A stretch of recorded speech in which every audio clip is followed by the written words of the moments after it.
Nah. Follow me, but don't double tap. I ain't liking that. You subscribe, I monetize. Now who's striking that? Wanna see the contract? Who got the rights to that? This my story. I spent my whole life on that. Time's up. Shador Sanders with the rollie in the armor. I could do this shit with my eyes closed. The main attraction don't come at me with no side show. I'm selling high, they wanna buy low.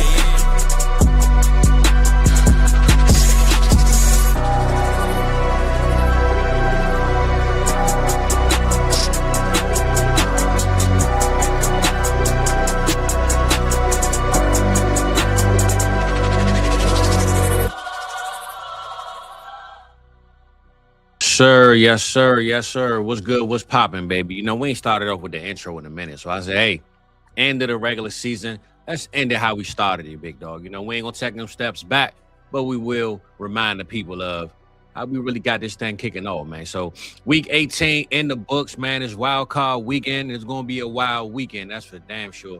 But we're gonna give you a little bit of that sauce, a little bit of that juice, baby, and let you know how week 18 ended. But outside of the games, let's talk about the news, man. There's a lot of things going on in this league. I don't know what they call it, Black Monday, Rock, or something like that. But all the coaches getting fired, defensive coordinators, offensive coordinators, GMs, and owners, and figuring out what the hell is next. So we're going to get into all that today and get you right, baby. So what you got going on? Hopefully you're tapped in. Hopefully you're ready. And Rock, how you feeling, big dog? Well, you know what, Fizz? It's kind of hard to only just look forward to the playoff action that we have coming up this weekend. Because, yeah, there's a lot of sad people, a lot of sad families out there, people getting fired. It is a tough situation to be in. Fizz, I've never been fired before, so I can only imagine what it's like to be able, especially Kevin Stefanski. Can you imagine, Fizz, spending 6 years of blood, sweat, and tears, and then getting fired at the end of it? I don't know if it's like a good thing or a bad thing, because now he doesn't have to worry about it anymore. Now he can just go off to another franchise, try to figure things out for them. But man, it is tough. It is a not for long league, isn't it, Fizz? Well, I say this, my brother. Fire me when I'm up 40 M's. I ain't gonna be mad at you, all right? So, hey, you want to give me 40 million, baby, and you're gonna fire me? I'll figure it out after that. You know what I'm saying? So, 4,040 million sound a whole lot different to me, baby. So, you know, I ain't mad, but it, like you said, though, it still is an adjustment. You have a lot of guys have families, their kids, different schools. They might got to switch up. And let's be honest, man. If you with your wife, most of these coaches have been with their wives since high school, since college. Their wife know what they signed up for. They know that this might be a 3-year thing, and then we might be living in Idaho, and then we living in Seattle. Coach's wife is really the glue to the family, man, for what I've seen and what I've learned. So they'd be all right, man. They land on their feet. But we will talk about which ones will land on their feet, because I'm hearing already, Rob. Actually, you know, we can get started with the GMs and the coaches, and we're going to get to the people, baby, because I see we got some of our people in the building. But I want to get the bad news out first, Rock. And I know we talked about the coaches just now, and you brought up, you know, where they bounce back on their feet. Now, I know this is a thing in the NFL where they have to interview black coaches. We know this, how this works. The Rooney Rule, right? Rooney Rule, yeah. I just heard this morning that Raheem Morris might be interviewing for the Titans job, brother. I don't know how the hell that's even possible, but he is up first on the list to get an interview. Now, hey, it's not just black coach, it's minorities. Okay. So Robert Saleh would have counted too. Okay, yeah. And I think they said even Mike McDaniels, you know, he had that rule when he was going through the job thing with his heritage, right? But I just say this, man. Again, no knock on Raheem Morris, no knock on all these other guys, right? But I've always said this, Rock, and I'm going to keep saying it. Certain guys are just coordinators and certain guys are head coaches. And when you look at Raheem Morris, he went to a team like the Atlanta Falcons who drafted offense. And then you tell a defensive guy to win games for you, right? That just doesn't make any sense to me when all of your draft picks were based on offense, but your head guy is the defensive guy. They even tried to get Bill Belichick in the mix a couple years ago. I'm hearing his name could be back on the list of coaches. So because he's doing so great in Carolina, right? I know Arthur Blank is over there. You know, he's blanked out. He's pretty old, man. He's been around for a while, baby. But he looks like Count Dracula. it's time, man, to look on the green side of the grass, man, and understand that defense and Unless you just have that guy, because we see it in Seattle right now, right? I'm not going to say defense don't matter. I'm not going to say that at all. But when you have a Bijan Robinson, Drake London, whether you sign Kyle Pitts or not, we'll see. You drafted the quarterback, you got Cousins. I really believe they need to go offensive side of things. And moving forward, though, with the Tennessee Titans, let's just say Raheem Morris landed that job, right? I'm just making a scenario. Raheem Morris and the Tennessee Titans, Rock. Give me your first thought and give me their record, because I'm going to tell you now, Cam Ward is, if he's already a sale for you, he's a double sale if Raheem Morris is his coach. I don't want no parts of it. So let me know what you think about a guy like a Raheem Morris, or I'm not even going to say this Raheem Morris. Let's just say a defensive guy going to the Tennessee Titans with the young QB like we just saw. What would that turn into for 2026? They'd still be picking top 3, Fizz, because can you name a more talent depleted roster in the NFL than the Tennessee Titans? So, I mean, they need help on both sides of the ball, Fizz. They have Cam Ward, and that's pretty much it. They have Cam Ward and they have Jeffrey Simmons. Those are like the only 2 cornerstone pieces they have to build around. Yeah. So they need a lot of help. It doesn't really actually matter I think the head coach, I think what matters the most is who's going to be the DC and who's going to be the OC and the head coach. You need all 3. Yeah. And the GM in Tennessee has not really convinced me. He knows what the hell he's doing as well. I think they have one of those weird situations. It's kind of like the Green Bay Packers, where they actually split up that job when it comes to the GM, where you have someone that's doing the free agency, someone who's doing the rookies and the contracts and everything like that. So I think for me, it's going to be a couple of years. Just check back with me when, I don't know, in like 2 or 3 years, if you're a Tennessee Titan, go get some barbecue, go to Nash Vegas, go to those honky tonk bars, because it's going to be a minute. So, I don't really want anything to do with this organization. I don't really want anything to do with them in fantasy football. And here's the thing, Fizz. This is why I love the NFL, is because with all these negative things that are going on with the Tennessee Titans, it's going to be a hell of a storyline if they're 500 next year and they're vying for a playoff spot, because the AFC South is crazy. Every single year, there's a team like the Colts who come out of nowhere, then they end up shitting the bed. And then the Jacksonville Jaguars, the Houston Texans, they keep flip-flopping as far as who can be the worst team in the NFL. So I'm looking forward to seeing what they do. Not from the Tennessee Titans. I'm sorry. I was about to go back and everything I just said. Just move on to the next coaching vacancy. I'm with you. Well, I wasn't going to go team for team. I just brought that up because it just hit my timeline. I saw Raheem Morris. But I do have the guys up here that were fired. We'll go through these jobs and these situations, and then we'll get to the chat and really get things kicked off for what we want to talk about. But Fizz, let me ask you, because I know you like Raheem Morris. Do you want him to go to Tennessee? Do you want him to go from one bad organization to an even worse organization? That's like the worst job you could possibly pick, is the Tennessee Titans. Well, no, bro. I think you got mislead for what I like him for. I like him because he seems like a cool guy. I don't like him for any other reason. Like, I don't think he's the greatest coach of all time. So I think he's just a cool, down-to-earth brother. I'm not saying I like him like I'm thinking, he about to take over. No. I think Raheem Morris. Now think about this, right? We go back to the coaching thing. When you say they need all 3, the coach, the OC, and the DC, right? The problem is, the reason why teams fail, think about our guy, Sean McVay. Sean McVay has lost his coaching staff every single year. It seems like every new coach in the league is signed from this LA Rams. But we trust Sean McVay to figure it out. We trust him to say, listen, even if the defense don't have the top 3 defensive coordinator in the league, we're going to find somebody that can figure it out, because I got everything else covered. I just need somebody to figure out what we have here. And if you look at the roster, even if the coach isn't that good, Rock, this roster they put together in LA with them young rookie picks in on defense, man, they can sign me. You know what I'm saying? I can tell you how to just run around there. All right, I'm just telling this sack the quarterback. That's my scheme. This sack the quarterback, baby. You know what I'm saying? So I think you have to get a anchor, a leader. And I don't think a team like a Tennessee has had one in a while.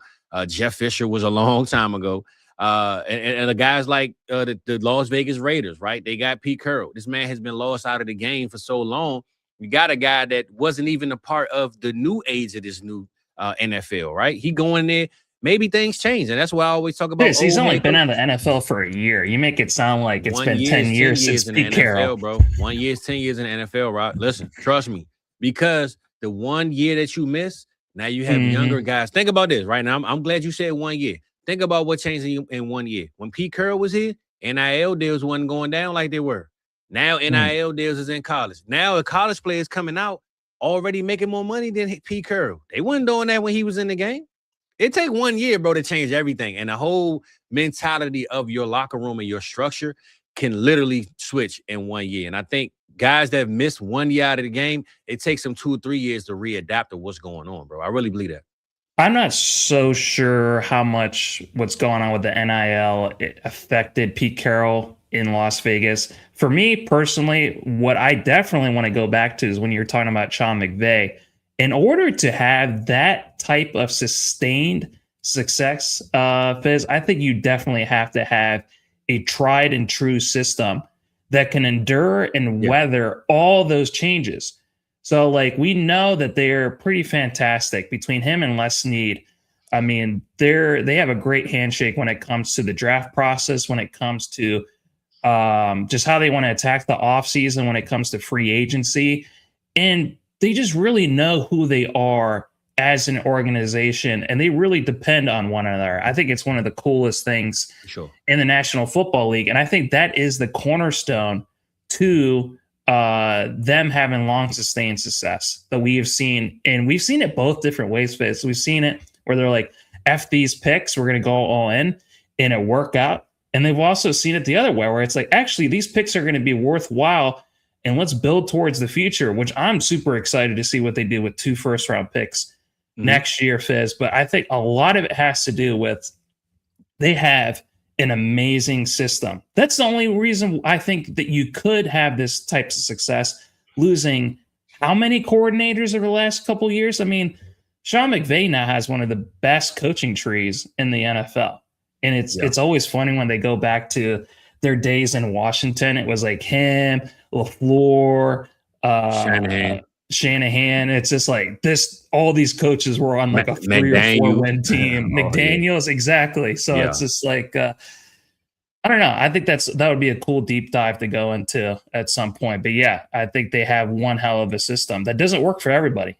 For sure. And it's not easy to make that, right? And when I say the NIL thing, I wasn't meaning Pete Carroll. I'm just saying how things can happen and change in 1 year. You know what I'm saying? Like it could be one way in 1 year, and then you leave for a year and you come back like, hold on, everything has changed. It looks totally different. So that's what I was just saying with Pete. You got to have a lot of things go right in the NFL in order to have any measured success. And there's a lot of more things that can go wrong, Fizz. It's especially when you're almost 80 years old and you miss 1 year. 1 year at 80 as an 80-year-old, bro. You missed a whole lot. You feel me? You got to catch back up, baby. So, but let's just go down the list, man. Pete Carroll got fired. He's gone out of there. They got rid of Chip Kelly, as you know.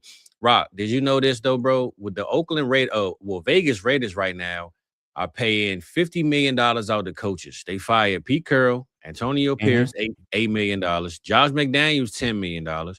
John Gruden, $10 million. Pete Carroll, $16 million, and Chip Kelly, $6 million. So they still paying $50 million this year to old coaches that they fired, and who knows how many more they're gonna fire. So what's next for the Vegas Raiders, baby? And let me know what's going on with this coach situation. Well, before we, talk about their future, I want to talk about what went wrong. So let's talk about the Raiders, and let's go back to the Falcons since we just already talked about Morris too. All right. Well, I got all of them on my list. So you can go to the Raiders, then the Falcons. I got you. So for me personally, Fizz, I think they went all in way too damn soon. They took a huge gamble out in Vegas and they came up snake eyes. I think that's the biggest thing. They did not have a good evaluation of where their roster was. I mean, if the linchpin of an organization and just their offensive and defensive success is on their offensive defensive line, Fizz, outside of Max Crosby on the defensive line, who else could you have pointed to really make you think that this team was going to make a run and make some noise out in the AFC West with the Chargers, with the Chiefs, and with the Broncos? Arguably one of the toughest divisions in the entire NFL, I think easily in the AFC side. And I think that maybe they had too much of I heard some article today where it's just like Tom Brady needs to take more of a step forward in the organization. Fizz, you and me talked about that earlier this year. We don't want the same Michael Jordan just bullshit where it's like you get this guy that's has long-term success at his position, and then when he tries to take a front office job, there's not necessarily going to be that carryover. So I don't necessarily agree with that. What do you think about that? Do you think Tom Brady needs to take more of a step forward in this organization, or do you think that maybe he actually contributed towards their downfall this past season? Well, I say Tom Brady, the magic and mystique of Tom Brady and Jordan that they didn't use when they got to the top was just their name. I don't think their philosophy is going to work. I think their name, they like me being Tom Brady, I can lure some people in. Hey, man, I'm Tom. Come over here, come run with us. But when we're talking about the name, I mean the actual philosophy, bro. One thing I can tell you about Tom Brady and Michael Jordan, the reason why they're so great because they were selfish. They had to be selfish with themselves. They had to get rid of everybody, all the noise, family members, everybody, man. I'm working overtime on me. That's why I'm the greatest. It's hard to contribute that to everybody. When you're running a whole organization, you got to get the coach to think that way, to play. That's hard to do. And one thing about Brady and Mike, what we've learned, I'm sure we're going to get a Tom Brady documentary that comes out with same way the Michael Jordan one. One thing we learned, when players and teammates and coaches don't think and act the way that they act, they done with them, man. We out of here. We moving on to the next because we don't have time to backtrack. We're moving forward. And I think it's going to be hard for Tom Brady to say, the Vegas Raiders, one of the worst teams in NFL league history for the last couple of years, how am I going to start and get everybody on this mind state of being the greatest player and coach and this of all time?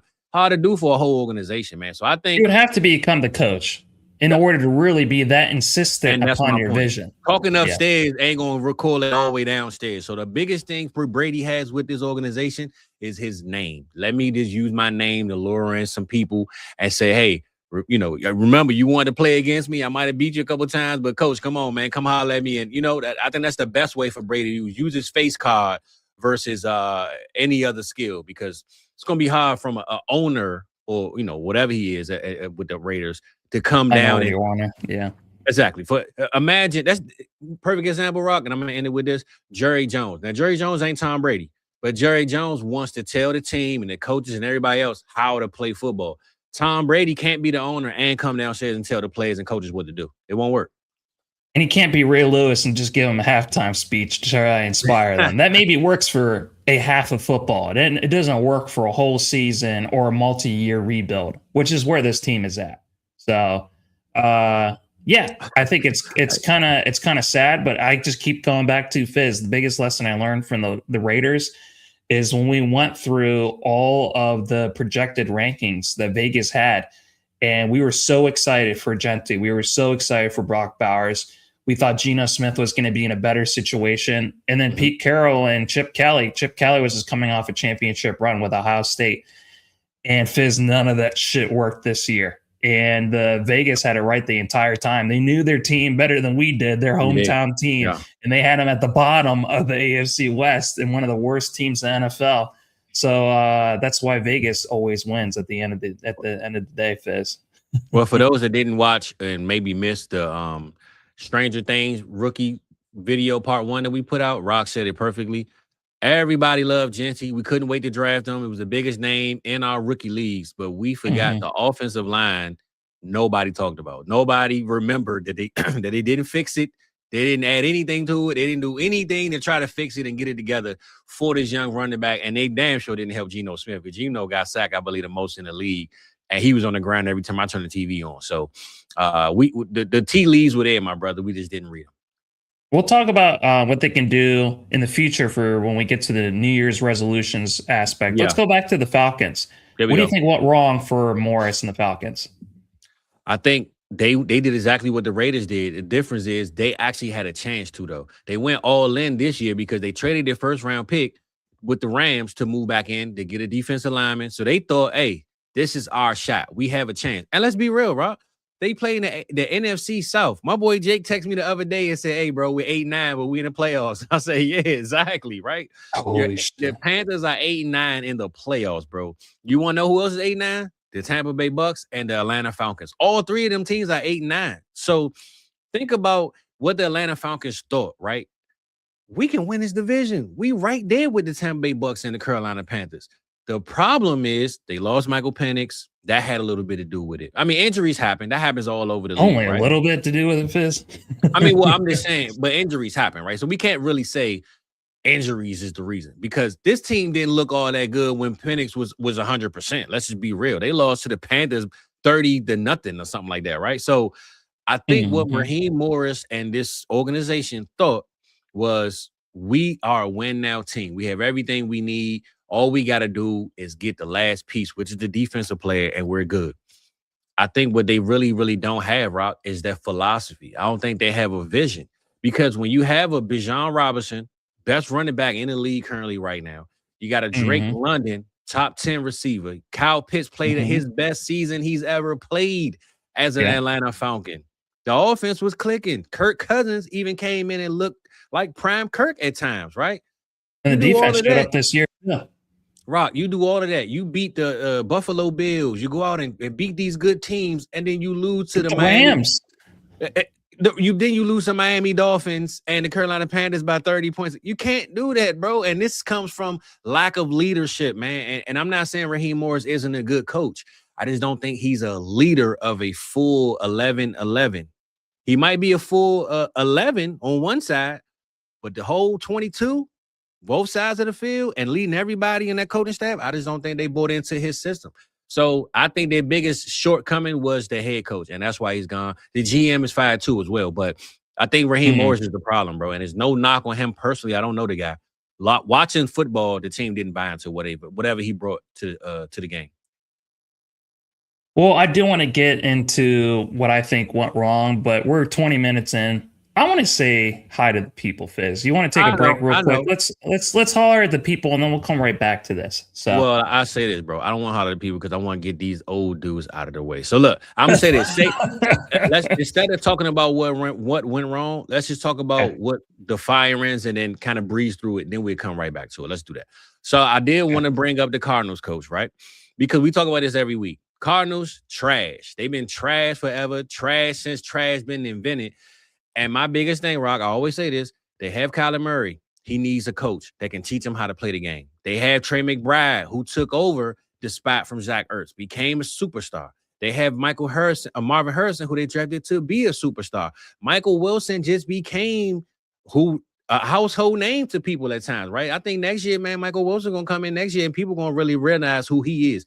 You have all of this.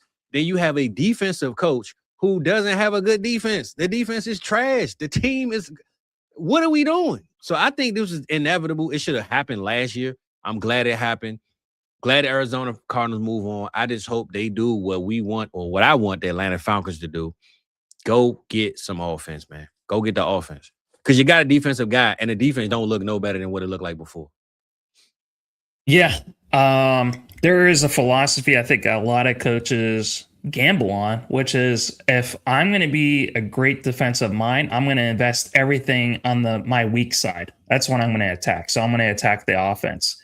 But you take a huge gamble with that because you're only going to do as good as the soldiers that you put out on the field, Fizz. Yeah. And their defense was the Achilles heel of this team all 3 years. So it's just like, sometimes you should play to your strengths, not to your weaknesses. Maybe he should have loaded up on the defense. And, this team in 3 years could have been a defensive juggernaut by the end of the third year. And that would have been the thing that kept them in these games, especially against the NFC West. I mean, we got 3 teams in the NFC West in the playoffs, Fizz. So this is a brutal division. And he coaches out in Phoenix. And no one gives a fuck about the Cardinals. Okay. No one has cared about them since Bruce Arians and Kurt Warner were vying for a Super Bowl, which just seems like, oh my God, can you remember those days? See, like what Aaron Rodgers is doing right now in Pittsburgh, that was like an everyday storyline back in the day, Fizz. We had Brett Favre taking the Vikings to the NFC Championship. We had Kurt Warner, all these old farts just like still kicking it. Can you imagine if Phillip Rivers would have taken the Colts to the playoffs? Bro, listen, and think about this. Bruce Arians, what is he? An offensive guy. And what he do it with? Larry Fitzgerald and Kurt Warner, bro. These guys. And Quan Bolden. Don't forget about I mean, yo, you know I got to get it. I want that. That's my Dez Bryant demigod right there. But I really think, bro, offense, man. Offense. They need offense in Arizona. They haven't had it. And let's not forget, man, that Gannon got his job coming from a Philadelphia Eagles Super Bowl team. And maybe that defense made him look better than what he really was. Let's just be real. You have to, if people know you and you're iconic for something, you have to stick with that identity, Fizz. The more that I think about it, it's just like I would have done it completely opposite that Gannon did it. He completely attacked the offense and he whiffed on a whole bunch of different picks. A lot of picks just did not go their way.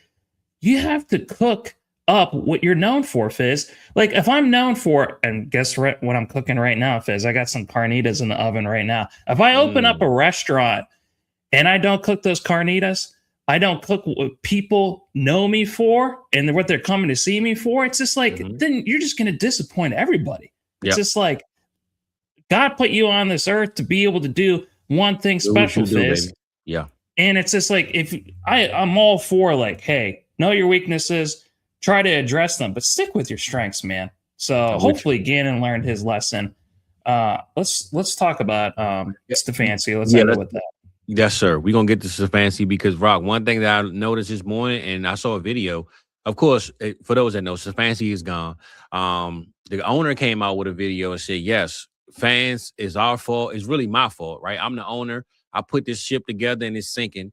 And he pretty much said, to have 8 wins in 2 years is horrible, right? It's one of the worst feelings ever. We should have never had this happen again, and it happened again. So he didn't blame Stefanski by name, but he pretty much was saying, listen, everything that I bought and paid for didn't work, and we're going to start over. I will just say, though, Stefanski's gone, Rock, but not the GM.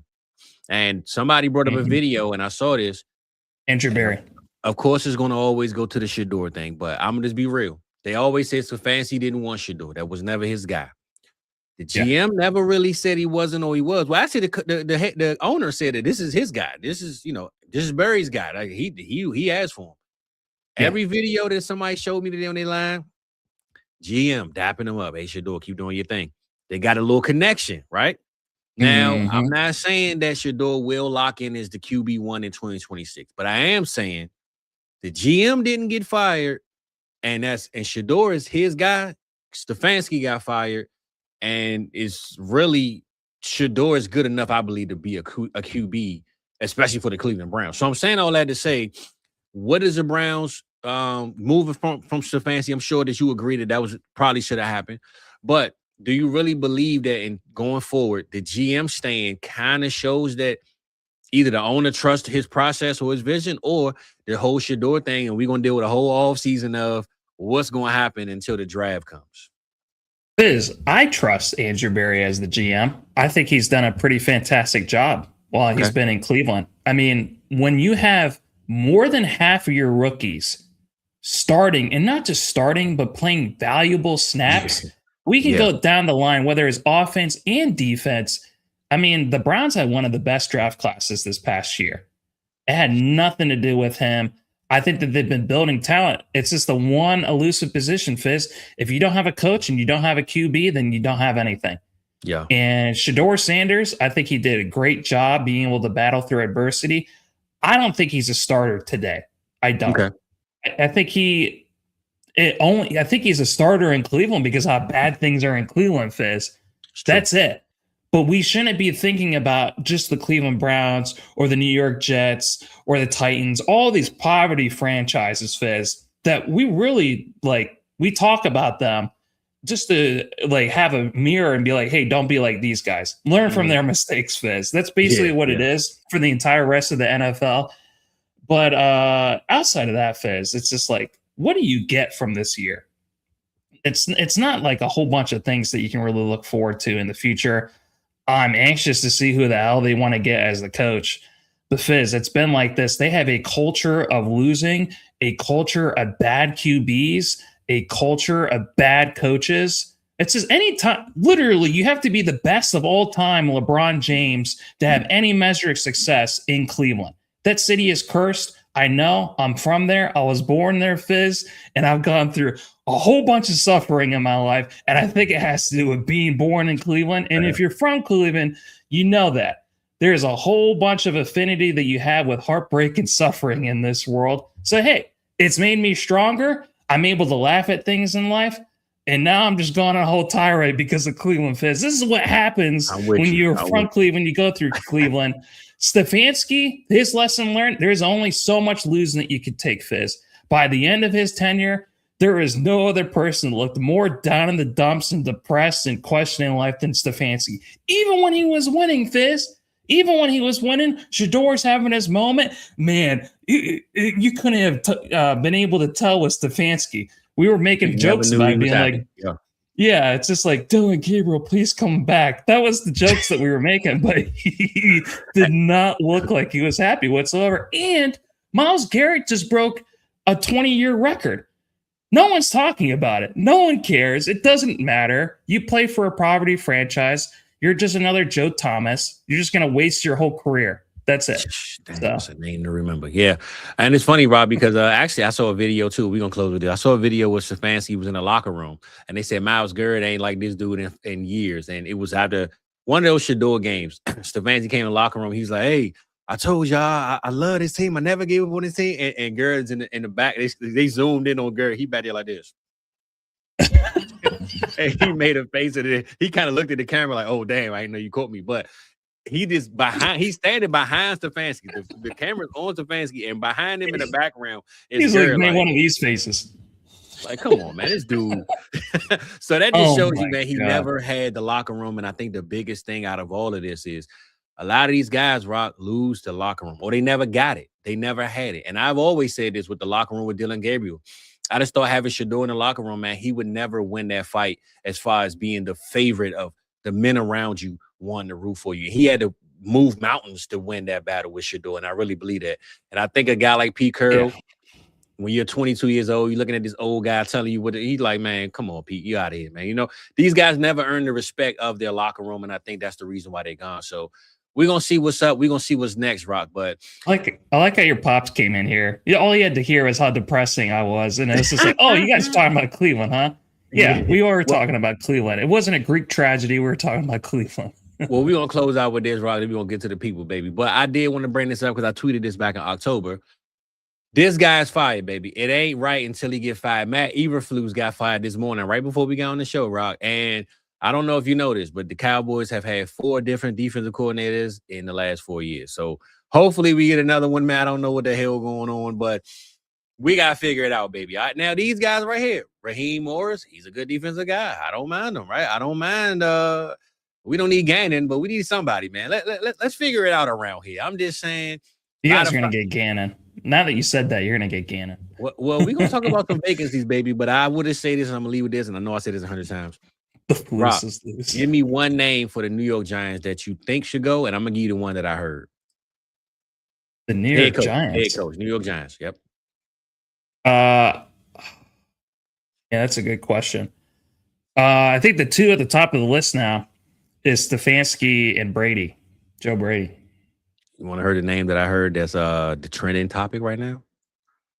Mike McCarthy? Mike McCarthy, brother. That's what I mean by the NFL is a laundromat. They put clothes in the dirty clothes hamper, get it out, and realize, damn, I didn't even wash these dirty shorts. Let me put these in the wash machine. I'll do you one better. Why is Matt Nagy getting the most coaching interviews of all these guys? Don't they know that he sucks? That he's terrible? Brother. And you know what Andy Reid doing? Hey, man, Nagy a good coach, man. I'm trying to tell you, Andy getting him up out of there. He just wants to get rid of him. That's what it is. Take him off my hands. Go ahead. He's a good coach. Hook him up. So wouldn't that be the funniest turn of events? It's like Andy Reid just wants to get rid of him. Bro, the NFL, man, it's the good boys league, man. The brothers stick together, and all the coaches always represent their guy and get him a job. No matter if it's the coach's son, his nephew, his cousin, or it's a bloodline league, man. They're either going to have their son coaching or they're going to have their buddy coaching. But somebody is going to be in that position, bro. Because the devil you know is better than the devil you don't. That's what I keep thinking of. It's just like, of all these guys, it's just like they just want to stick with what they're comfortable with. And that's it. As long as they can eat popcorn and cheap hot dogs and overcharge that shit and be up in their press boxes, they don't give a shit. So generational wealth, baby. Keep it in the family, man. That's how we gonna do it. That's how we gonna keep it. We gonna cut it to a break. We gonna get to the show. We ain't holler at the people. You know we gotta holler at y'all. That's why we here. And we got a good exciting one coming on, man. So make sure you don't get too excited, though. All right, we don't need that going on this screen. You say that on another link, not this link. All right, we be right back, baby. Intermission time. Hit that subscribe, hit that like, man. We be right back. Welcome to South Harmon. We glad you here today.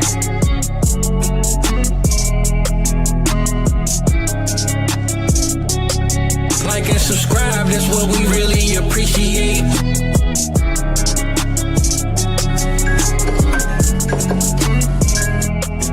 Welcome to South Harmon, we glad you here today.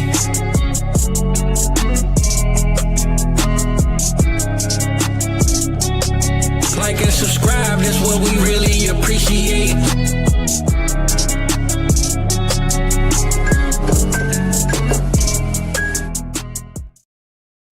Yes, sir. And we back, baby. You can crank a little bit of that music up, Rock. You know I can't say the names, baby. It's almost like ad-libs on a song. You can't be saying these words a cappella. You gotta have some theme music in the background, big dog. So what's good? What's popping, baby? You had to cook up. We back. I got a little bit of juice now. I got some energy. Hey, baby, a little bit of this simply orange. You feel me? So we sipping good. And Rock, I will say this, bro. 2026. I told myself no liquor for the first month, and we're gonna see how long we keep this thing going. So this is really orange juice, baby. Ain't nothing else in it. Don't think I'm trying to spin it. All right.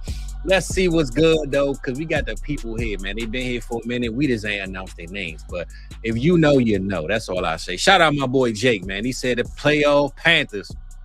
Hey, I like that, baby. PPP loans, man. They got a lot of people locked up, but the playoff Panther pregame. That's what we're gonna call it. The PPP for you, Jake. All right, we know we appreciate you, big. Pound the drum. That's what they do, right? With Mike Tolbert on that big ass drum, pound it. Hey, Rob, I don't know if you saw that game, but that was the most rain I've seen in a game in a long time, bro. It was dropping. It was going crazy out there. It looked like they were out in Tampa Bay, Florida. It looked like that's where they were playing. That's true, man. Look, I seen my mailman yesterday. I said, hey, man, you know, good luck, my brother. So it is what it is, baby. You know, he's a Bucs fan. Can you imagine losing and still, like, making the playoffs? Don't make no damn sense. Bro, Rob, like I told my mailman yesterday, I said, bro, look at it this way. The game you paid to see, you won. You just got on the plane and you didn't make the playoffs. So either way, at least you got to pay for a win. You feel me? So you got to enjoy seeing the victory. You got to sit out in the rain and get drenched. I hope you enjoyed yourself. Facts. Shout out my boy Merk in the building, man. He said, "What up, Fizz? We on the rock." I said, "We on the rock." What up, Rock? What's good with you? He said, "Tell you about my Steelers, man. Warm weather in Houston. Ooh, it's feeling good down there, huh, big dog?" Well, I will just say this, man. It was like 45 here today, man. I felt good walking my dog this morning, Rock. It's been freezing for the last couple of weeks. But I did too this morning. Was walking myself. There we go. Oh, okay. All right, walk yourself. You a big dog. I walk a little dog. All right, we ain't mad at you then, baby. All right.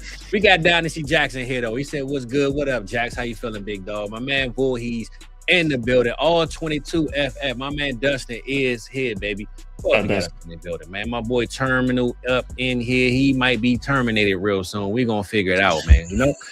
Shout out the Onion King, the Onion Man. He always making trades, making noise, and making my GM job hard. Well, we appreciate you anyway, big dog. All right. Who else we got up in here? My boy Gov in here. You know he like diamonds and pearls, baby, and he love his Oakland or Vegas Raiders. They pirates anyway, Rock. All they do is steal pearls, man. So we gonna figure that one out. Fantasy condo, man. Can you put this on Airbnb? Because we lost the school, brother. We need us a condo. We trying to get one, big dog. So if you know something, let me know something. And then we got Pops in here. So who else in here? My man Shizzle said dry January. Okay, all right. That's Shizzles? Well, why he got the OJ glove and his pink, I don't know. But Shizzles, we appreciate you. If it don't fit, you must have quit, big dog. That we know. All right. So appreciate you, big dog. But Rock, man, let's get it started back to where we was at. No, we went on the coach firings. I just say this, man. Before you said it's hilarious. Yeah. The flu. Wait, I want to go back to real quick what you said. Do you remember a couple of years ago when he was the Bears head coach and they were on Hard Knocks and you were talking about the wives holding everything together and all she wanted to talk about was his freaking beard? Well, he shaved it now, and he doesn't have a job. So what does she have to look forward to? Yeah, with her husband now. Well, at least he's home. Hey, he could play Fortnite. You know what I'm saying? Figure it out, baby. You know, get some V-Bucks. I'm just saying, man. One thing I know about the wife, I'm sure she glad he home, even if okay, y'all just got a breaking thing on my phone, but that was Rock. I don't know if my phone is listening because we always got it. If our phones listen to us, Sleeper just hit me with a notification said breaking news: Dallas is firing Matt Eberflus. Don't you think we know that already? So you talking about it and me looking like, we got more breaking news in Dallas? It was the same news. So maybe Sleeper wanted to remind us that happened. So Sleeper still thinks Amari Cooper is going to the 49ers. So. Hey, Sleeper still got my boy Dez Bryant available for pickup. So go pick my boy when you're waiver wise this week. All right, baby.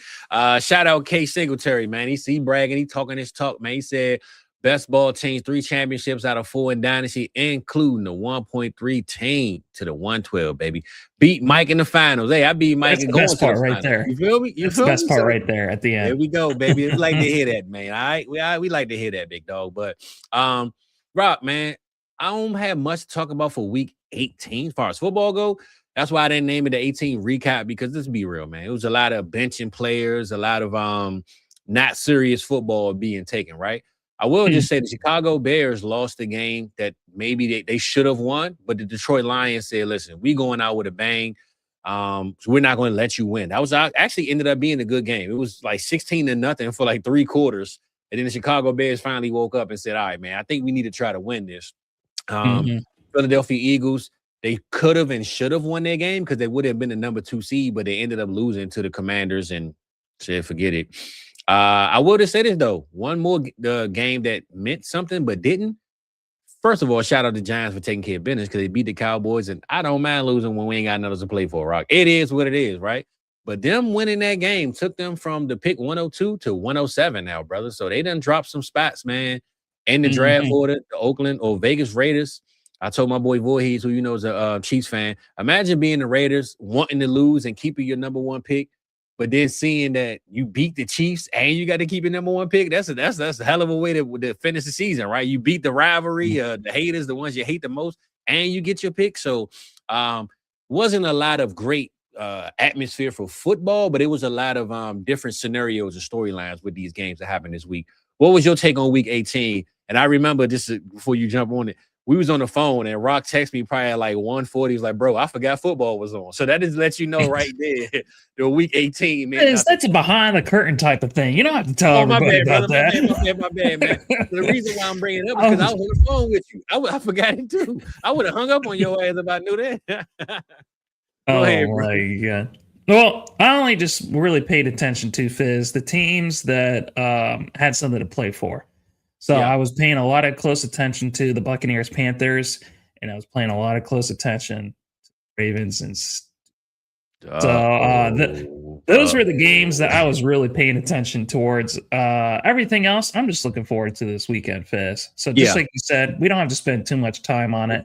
We don't. Well, I didn't say this. I won't let you skate by, my brother. You brought it up, so I'm going to let you talk about it. Aaron Rodgers, man. Mike Tomlin, they showed up. And, hey, how you feeling about that game Sunday night, man? Because I think Lamar Jackson, I'm glad you brought that up because I actually I forgot all about it. Lamar Jackson kind of went on not a rant, but it was a post-game, like, conversation. You know, he was, listen, man, you know, we just lost. I'm thinking about it. And he was in a moment, right? I kind of wish he just brushed it off, but he had a lot of feelings and emotions coming out. And the biggest question is, Lamar, do you think your coach is still going to be here next year? Lamar, you think you're going to be here? And he kind of just fed into what the media kind of wanted him to feed in. How do you answer those questions? That's my point. And I wish he would have just said, look, I don't know. But he kind of was, listen, I ain't worried about that. You know, like, he wasn't too aggressive, but he kind of showed his frustrations. And he talked about Loop, the kicker. And I remember you text me, Loop is poop. And oh, my God. It happens to Ravens fans all the damn time. We've lost such pivotal games at the hands of these freaking guys' feet so many damn times, Fizz. I mean, Justin Tucker, who you can barely even say his name right now. He's in infamy right now. He's the one that sent us to a Super Bowl, you know, in Denver. But outside of that, we've had one great moment, Fizz, and about 10 other ones that are terrible. You want to ask me about how I'm feeling about the game? Well, yeah, let me know. Fizz, throughout most of this year, I'm not really wavered. I said this is not going to be our year. Our offensive line looks terrible. It's true. We've had too many damn injuries. We lost Lamar for multiple games. John Harbaugh forgot that Derrick Henry plays for the Baltimore Ravens. The best thing about our team has been, put in the garage and just kept there throughout most of the season. Then just maybe we get some hope against the Green Bay Packers with their backups, just so you know, with Malik Willis playing. And Derrick Henry has like one of the best games he's had in years. So I'm like, all right, just maybe we could still make the playoffs. And the Browns, thank you to Cleveland. Now, we were just shitting on you earlier, but they gave us a chance and they beat the Steelers. And but yeah, when Tyler Loop, when he's lining up for that field goal, I'm watching this through Sleeper Fizz, which is one of the funniest ways to go about it because you're seeing all the different comments being like, oh my God. And it's just the most hilarious thing. It's like watching it on Reddit. And a big part of me was like, I don't think he's going to make this. And I kind of hope he doesn't make this. Because with how bad we've been all year, we did not deserve to make the playoffs. We really didn't. But every single person on the Baltimore Ravens did not have a good season this year. They played well below expectations. The biggest eye-opening thing for me is that now I'm starting to take that John Harbaugh discussion a lot more seriously. Because if you have this amount of talent, it comes down to leadership and just being able to put your team in the right position to be able to succeed. A part of me feels bad for Tyler Loop. I have him in one kicker league, and I immediately dropped his ass. And every gift that I saw of like, you could just think of what is it called, like Sopranos. I sent you the one from with Denzel Washington getting his ass lit up too. This is what's gonna happen when Tyler Luke goes back to Baltimore with how violent it is and everything.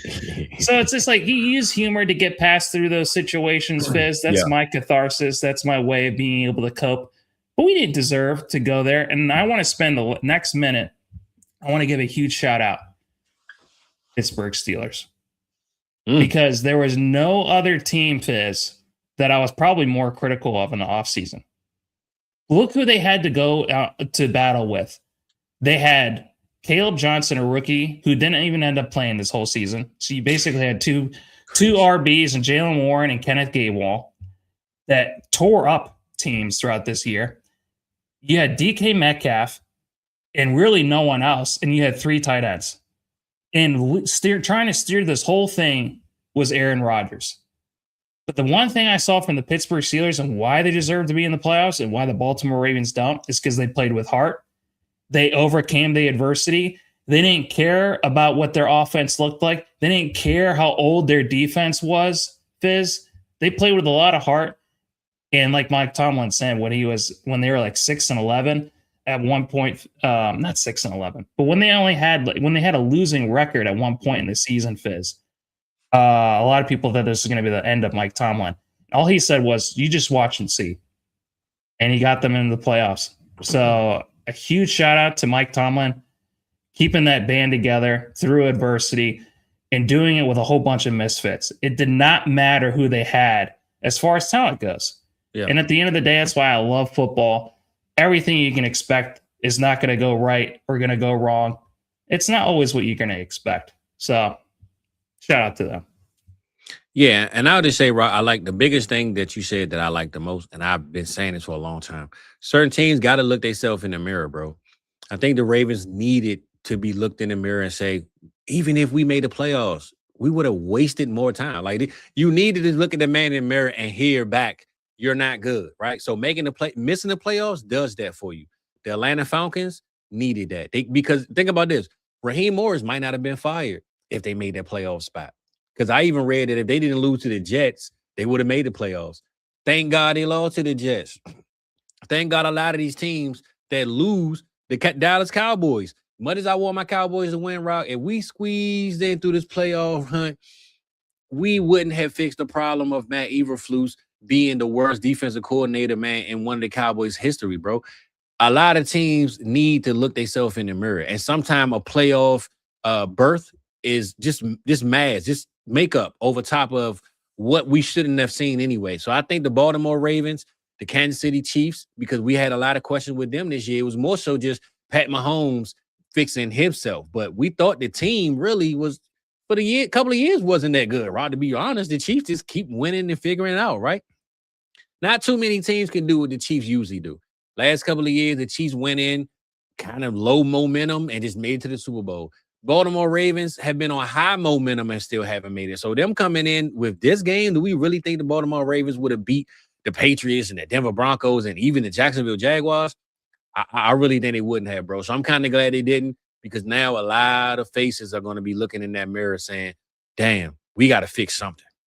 They cut up, Fizz, because any team, if they play, you only have to play you don't have to always be perfect, Fizz. You just have to be better than the other team.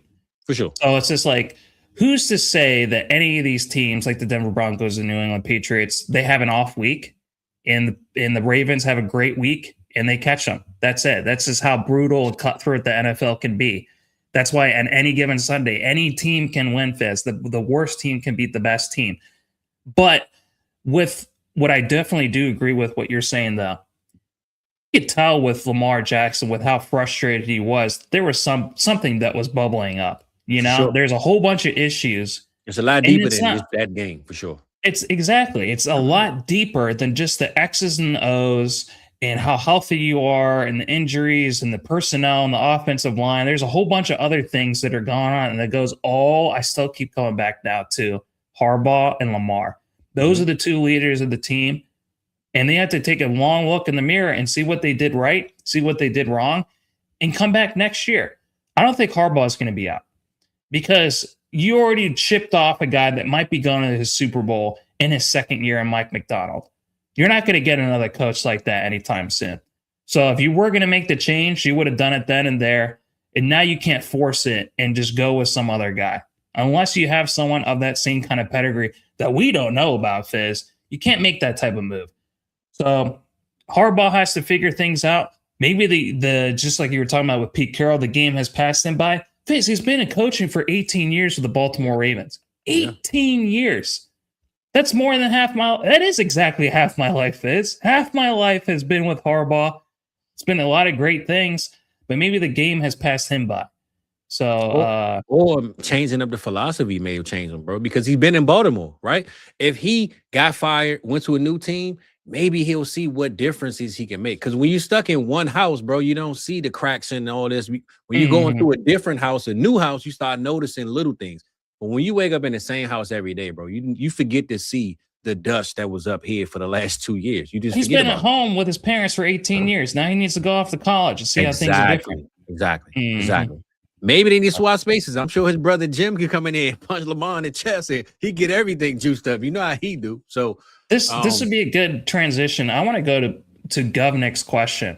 It was kind of halfway through. He says, you think coaches get too comfortable thinking they have years to turn the Titanic and don't push enough. This goes back to when we were talking about Gannon. But we could maybe talk about it here right now. What do you think of this question right here? Coaches getting too comfortable. Well, I think it depends on the organization, because I think Jim Harbaugh has the comfortability. He knows the Baltimore Ravens, bro, don't wake up tomorrow and change their mind, right? Certain coaches know that they're on the hot seat as soon as they get there. Like certain coaches, that's why they make bad draft picks, or they don't have time to let a rookie proceed and go through I drafted a quarterback pick 102, but I'm going to let him sit for a full year. Unless you're Andy Reid, when I'm going to Kansas City, I could let my quarterback chill because I ain't going nowhere.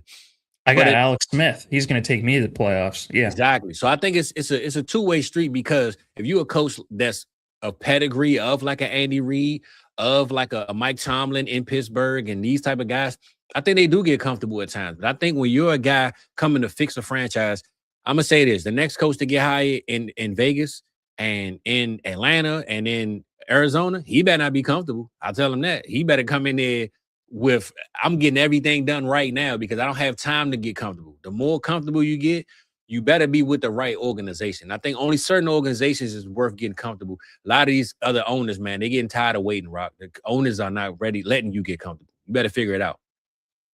See, I don't think it's necessarily has to do with comfort, because we were thinking in just our American mindset, Fizz, that results is directly correlated with the amount of effort that you put into something. Yeah. And you, me, and I'm sure everyone in the audience knows that that's not necessarily the case. Mm-hmm. Sometimes you could spend a whole bunch of effort doing something and it still does not turn out, because it's not that you're not working hard enough. It's just not you're actually working the right way, the most efficient way.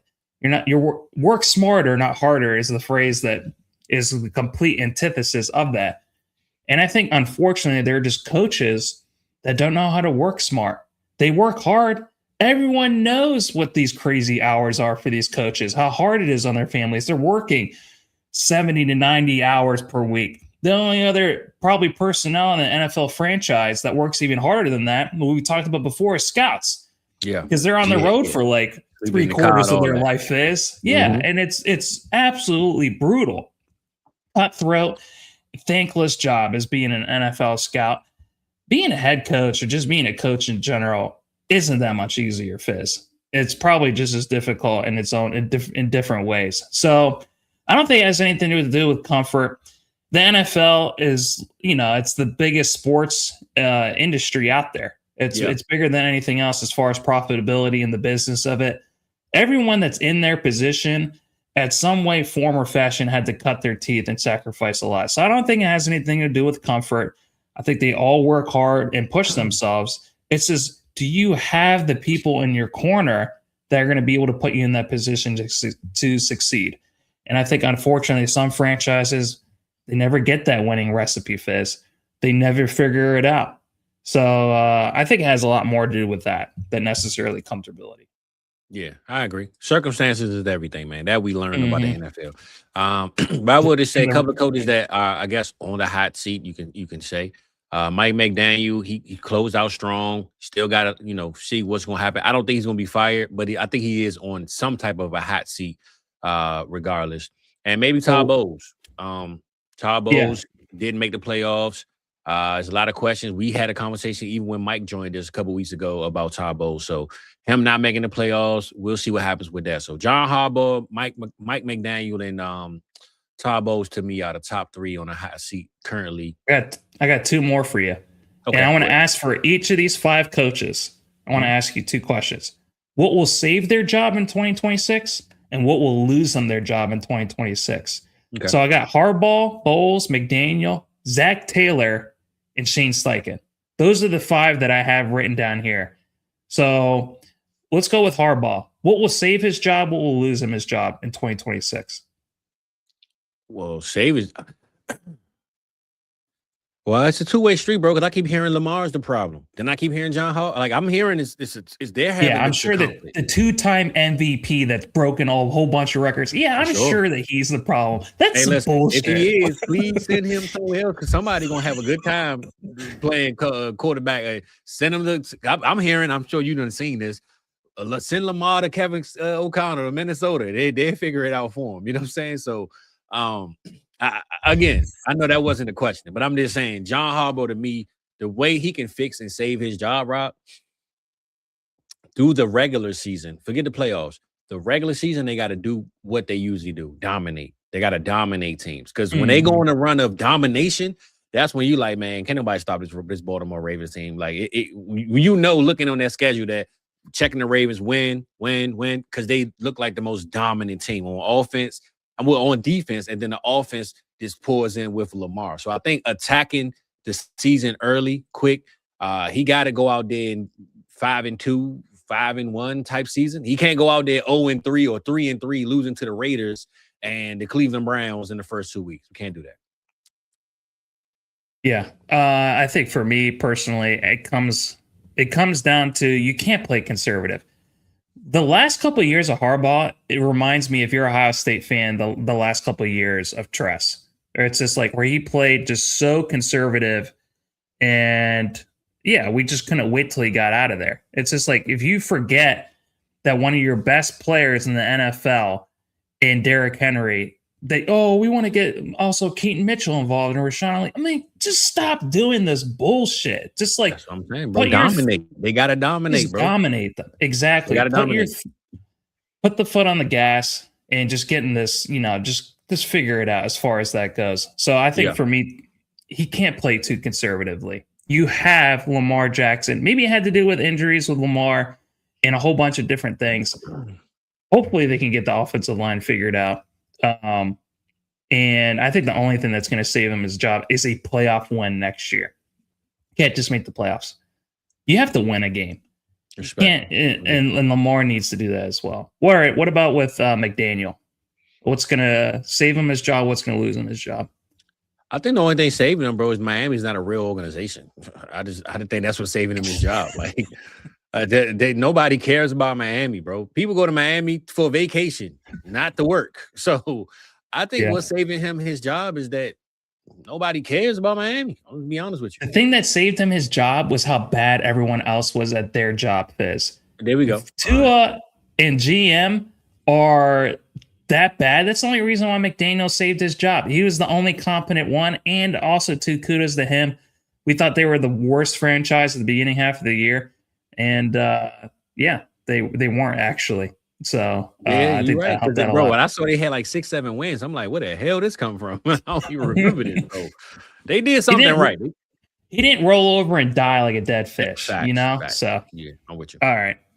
What about Zach Taylor? Man, I am so pissed that he's back with Cincinnati. Yeah, they already announced it. GM too, right? Zach Taylor, man, listen, he don't play defense, and I know you say he's the head coach. He got to make sure everything works. I'm going to just continue to say, bro, Zach Taylor should go out there. He should let the owner and the GM know this offseason is on y'all to fix this defense. I'm going to make sure Joe Burrow is MVP. I'm going to make sure Jamar Chase and T. Higgins are both 1,300-yard receivers. I'm going to make this the best offense in the league. Y'all figure out the rest. That's how you keep his job to me. Gannon did the opposite. If Gannon would have learned from Zach Taylor, he would still have a job. But that's the only reason why Zach Taylor still has a job is because he's made the Cincinnati Bengals one of the top offenses in the entire NFL. And that's my like you said, Gannon. Gannon should have said, I'm making this the best defense in the league. Y'all figure out this offense. I'm not an offensive guy. What Seattle did the same, right? Look at that defense in Seattle. Look at the defense in Houston. We know D'Amico is a defensive guy. Those two head coaches locked in on their talent, their mind state, and they got the best out of what they do. They let the other side take care of itself. So I think that's exactly what Zach Taylor got to do, man. He got to make Joe Burrow. I don't care if I got to sign him up for classes. Joe, we can't have you hurt this year, bro. You've been hurt too many times. We need you in that hyper chamber that Stafford had. Whatever you got to do, bro. Drink hot tea every day. I don't give a damn what you got to do. Joe Burrow got to stay healthy. I need Jamar Chase and T. Higgins at 1,200, 1,300 yards. We're going to be the best offense in the league. Just don't drink that tea too quickly because I burned my tongue right at the beginning of the show, Fizz. Yeah. Good luck with that one. Here you go. All right, let's do Steichen and Bowles real quick. Yeah, what about Steichen? Were you surprised that him and Ballard are coming back? Yeah, I am. Be right. But then only reason I studied and I paused right because I keep telling you, bro, this is this is my homie league, bro. People love their guys. People love seeing their guys, and I'm gonna correlate him with Todd Bowles. I think they're both in situations where the organizations love them. I don't think it had nothing to do with how they are and how they're coaching. We, the fans and the media, talk about Todd Bowles, but Bruce Arians vouch for Todd Bowles. I ain't heard Bruce Arians come out and say, "Hey, man, we ain't feeling it." So I don't know when he's going to be fired, bro. See, I think the reason why they still kept their jobs is because Irsay, she has now inserted herself so much into the football operations. She knows what's going on. She can't really rightly fire them if she's been a part of it as well. She is just as much blame as they do. So it's just like, also too, I think she's smart. Who else is she going to find that's better than them? She probably sees all the different injuries that have happened. So it's just like there's a whole bunch of issues that are going on, but at least they had, for half the season, one of the most successful storylines in the NFL. So I'm sure that she is hopeful that they can replicate that next year, and that this year they just got extremely unlucky. Fizz, they're like the first team in NFL history to go from I think 7-1 and then lose every other game after that. Bro, I told you the stat last week. Sauce Gardner went from 1-7 Jets and then went 1-7 with his new team, bro. The man he is the wrong Sauce. I don't know. Yeah, he's the wrong Sauce. Yeah, like them ingredients ain't hitting right now, bro. And I just say to add on to what you said about what the coach got going on. I think what she also realizes too, Rock, they got rid of their first round pick. They don't have a locked in QB1 for 2026 with Daniel Jones being injured. Maybe hiring a new coach is still going to set him up for failure. So I might as well stick with what I have now. Let's reevaluate this after 1 year. Because I think hiring a new head coach, you can't expect them to do any more than what Shane Steichen did coming into year one with no first rounder and not having a QB that you trust at the start. I like how Dynasty Jack, I don't know if he's being facetious or not. Does Lamar need a wide receiver?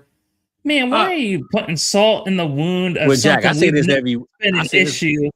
I say this all the time, bro. They need a AJ Brown. They need a CeeDee Lamb and Jamar Chase. They need that.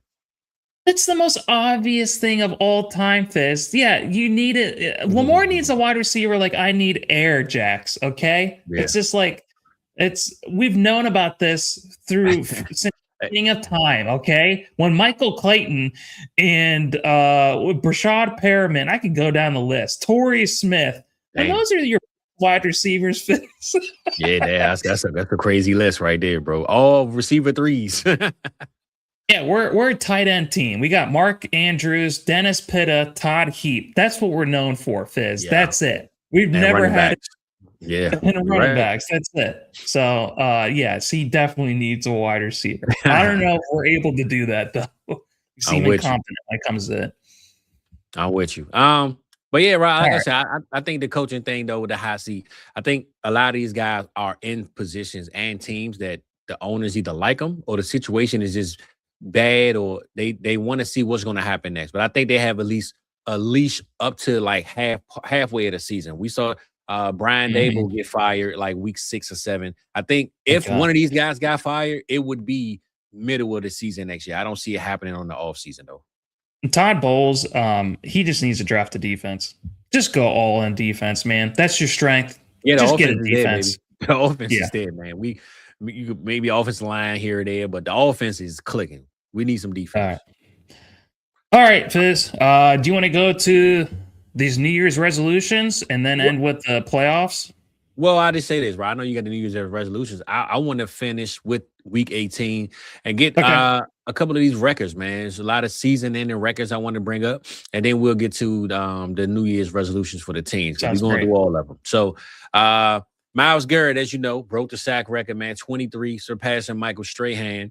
He also rocked the top 20 all-time, but that boy Bruce Smith still holds the all-time record at 200, big dog. So, Myles has a long way to go. I didn't even realize that Bruce. I mean, I knew Bruce played for a long time, but he got about an 80 sack gain on him right now. So we need a couple more years for Myles to get through, man. But he did surpass that record, and I know last week Pittsburgh Steelers tried their best to make sure he didn't do nothing against that record to get that record. And the Bengals, man, did you hear about the whole conversation? Jamar Chase in the locker room saying why they get to celebrate. We try to hurry up and score and all that. The main thing I saw from Jamar Chase, I did not see that bullshit. The main thing I saw from him is that Joe Flacco is his favorite QB of all time, and he got a signed jersey from him. That's what I remember. Okay, well, Jamar Chase went on a whole rant in the locker room about why do they get to celebrate in the middle of a play when he's got the record, because they were trying to do a hurry up offense and they wanted to score, but the refs. Man, you got eliminated from the playoffs. Who gives a shit? But listen, Rod, this is just him being petty, bro. That's really what it came down to, right? They said, now, we'll say this, though. It needs to be something announced because even the coach came out with this, and these guys is being sour because they lost, right? They even said the refs looked at everybody like, look, I don't know. We're going to let them celebrate. And then they reset the play clock. So a lot of the Bengals and the coaches were saying, hey, we had a play call. We wanted to keep running after the sack. Is a shit. Exactly. Nobody cares, bro. It's not like they were chasing a playoff game or run. So long story short, that was the conversation. Instead of us celebrating Myles Garrett doing this record, being what else do Cleveland get to celebrate, man? Let these dudes celebrate anything. Survival. That's it. If they get home alive and get to see their kids, that's a win in Cleveland. So that's what Jamar Chase is on right now in the rant about Myles Garrett and the Cleveland Browns being, getting an upper hand and winning the game because they got to steal some time off the clock. All right, cool. I guess he was listening to Tom Petty. That's what he was listening to. That's what he was acting like. That's what he was doing. So we ain't worried about them bums over there in Cincinnati, though. But shout out Myles Garrett. He took care of business, man. He's definitely well deserving of that. And the city of Cleveland, I'm sure, man, needs that. So he got that done. Ashton Jeanty, Rock. Ashton Jeanty broke the Raiders rookie franchise record for the most scrimmage yards. He hit 1,321 yards, previously held by Josh Jacobs in 2019 for 1,316 yards. So he beat it by 5 yards, my brother. So shout out your boy Jeanty, man, for holding it down for you. And Jacobs, those are two of my favorite guys. Yeah, so. Yes, sir. Yes, sir. The New York Jets, Rock. I don't know if you know about this record, but first time and only time since 1933 when this stat was recorded, the New York Jets go a whole season without an interception, bro. Yeah. They didn't have a single turnover. NFL history. I don't think it was just an interception. I don't think they had a single turnover. No fumbles either. No, it was interception. I checked. It was interception. Oh, okay. So they must have snuck a fumble somewhere. In week 18 then. I would say last week it was nothing. So they must have snuck one in one of those turnovers. But yes, no interceptions. Let's just say they got no turnover, because even if you get one, that don't even count, bro. So no turnovers. I want to see if they got it in the last game. Is a defensive guy is crazy work, bro. Crazy work. You're gonna like this one, brother. Devontae Adams, your other guy. First player in NFL history to lead to lead the NFL in receiving touchdowns for 3 different teams. So 2020 with the Packers, 2022 with the Raiders, 2025 with the Rams. And he didn't even play the last 2 games. He's one of the GOATs. That's why he's one of the GOATs, man. Didn't even play the last 2 games. Who else? Him and Aaron Rodgers, doesn't matter what team they go play for. They're going to play at a high level. Well, look, we thought they had to do it together, right? They always want to go where each other is, but it looked like he got his Matt Stafford replacement. So he good to go with that one. Rob, I want you to fact check me on this one. I want to say I wasn't wrong when I got this one. But Christian McCaffrey, first player ever, 1,000 rushing yards and 1,000 receiving yards in back-to-back seasons. Well, I know he's the first one, I think, to have over 2. I was about to spot some bullshit. All right, let me look this up. But I want to say I'm right, so I don't want to second guess myself. But if you look at the season he had, it's very believable. He didn't get hurt all year. First player ever, 2,000 yards, 1,000 and 1,000 back-to-back seasons, bro. And we know he's capable of doing that. Well, we know, wait a second, that can't be right, because he had the what is it called? The curse last year. So that's wrong. It's not back-to-back seasons. He's the first player, because I talked about this when we did the RB grades. He's the first player to have 1,000 yards receiving and rushing in 2 seasons, not back-to-back seasons. Okay. No other player's ever done that. Okay. So he has 2. I appreciate that, big dog. Well, Caleb Williams, brother, he didn't get the 4,000 because we thought, that's like the record that no Bears quarterback has ever thrown for 4,000. And he just came short of that with this week's win. But he did set the single season passing record for the Bears at 3,833. So he got that record, but he ain't hit the 4,000 mark that no other Chicago Bear has reached, which is crazy, bro, because it's guys that throw 4,000 yards in their sleep in this league. So we got to get to 4,000, Caleb. 3 more for you, Rock. Trevor, 38 touchdowns, the most in Jaguars single season history. Denver Broncos, 68 sacks, most in franchise history.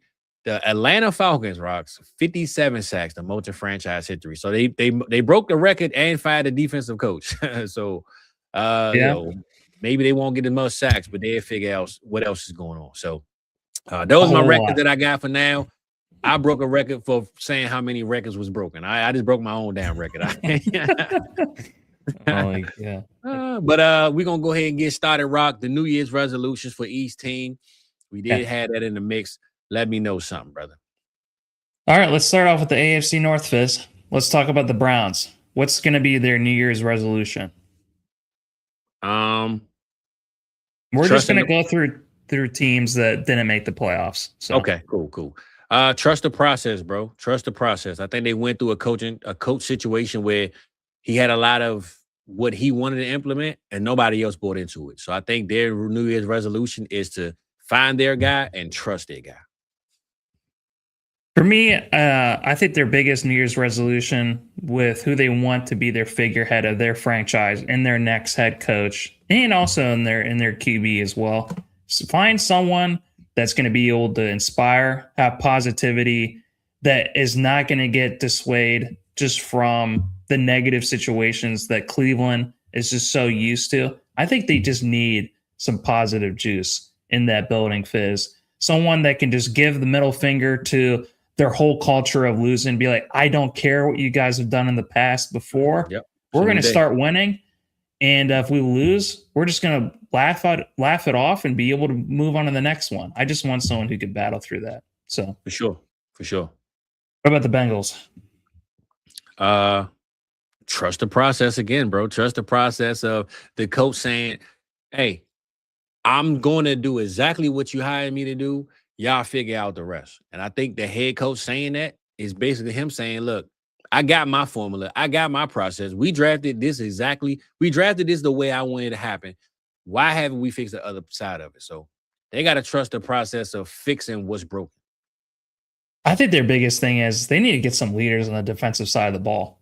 And they need to be able to treat them with respect. It's just like you can't take one of the best defensive ends in the NFL and just treat him like shit throughout the entire offseason and then have it not carry over. You're having your Shamar Stewart, your number one pick, taking his side as well. It was just all bad vibes. Yeah, so why don't you start off the whole all season? Yeah. You're right. I like that. You're right. Start off the offseason on a good, positive note for the defense. So that would be mine. What about the Ravens?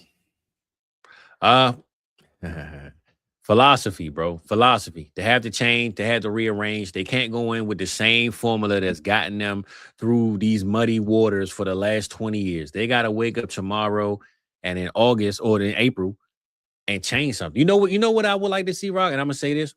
In the NFL draft, they go draft the offensive player because they never do it. They go defense. If they go do draft best player available. They always do PPA. I know. Exactly. But I'm just saying, if they attack the receiver position, right? Let's just say they move up, they trade back. If they go and show us something in the draft that they haven't done, or in free agency that they haven't shown us before, then they'll let me know that they're really trying to change the culture. But for right now, changing the culture, revamping, painting the walls, and just changing up what's already broken, man. They got to fix it. But Jeremiah Smith ain't coming out this year. The best player that I've seen on a lot of people's draft board is some guy named Lemon.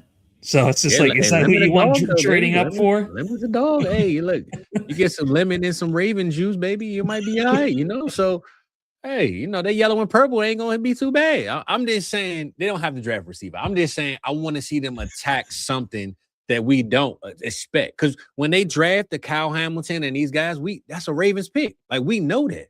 I want to see them do something that we don't expect them to do because that's showing me that they're changing things up. All right, as a Ravens fan, Fizz, my favorite time as a Ravens fan is when they totally bought into their identity of Baltimore. They bought into their identity of those scary stories that you hear from Edgar Allan Poe, which is the reason why they're named the Baltimore Ravens. Become a scary team again. When you go from Ray Lewis and Ed Reed on the defense to Lamar Jackson and Derrick Henry, can you name me two players that defenses are more scared of on NFL Sunday than Lamar Jackson and Derrick Henry?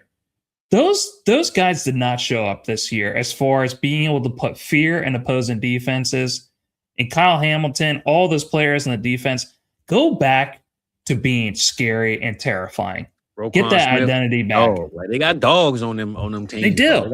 They got dogs. So play that back up. So I'm with you. All right. NFC North, only one team, and it's the Detroit Lions, Fizz. The guys, the one team that we expected to be there, right? Exactly. So, what is there going to be their New Year's resolution? Find another Ben Johnson, man. Because when Ben was there, it worked. God. When Ben was there, it worked, man. That wasn't their issue. They were still top in scoring, Fizz. They were number one for most of the season.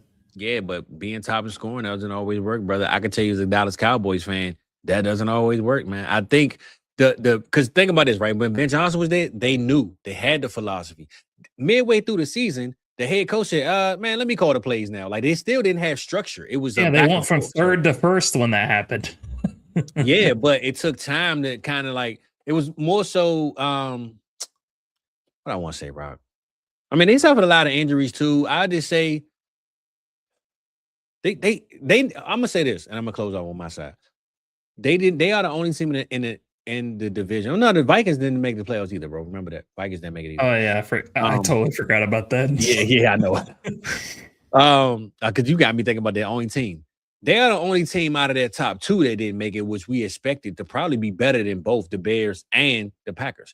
I think the difference is the Bears believed in their new philosophy because Ben Johnson came in that building and showed them a new way. The Packers already know their philosophy. We're going to finish with the 7th seed.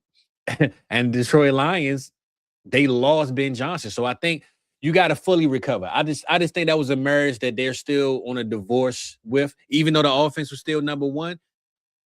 The results didn't show number one. So the stat lines were number one. The results were number one. So I just think they got to get through 1 year of this divorce and they'll be fine. I don't think nothing wrong with the Detroit Lions. They just got to get through the missing Ben Johnson trauma, and I think they will be straight next year.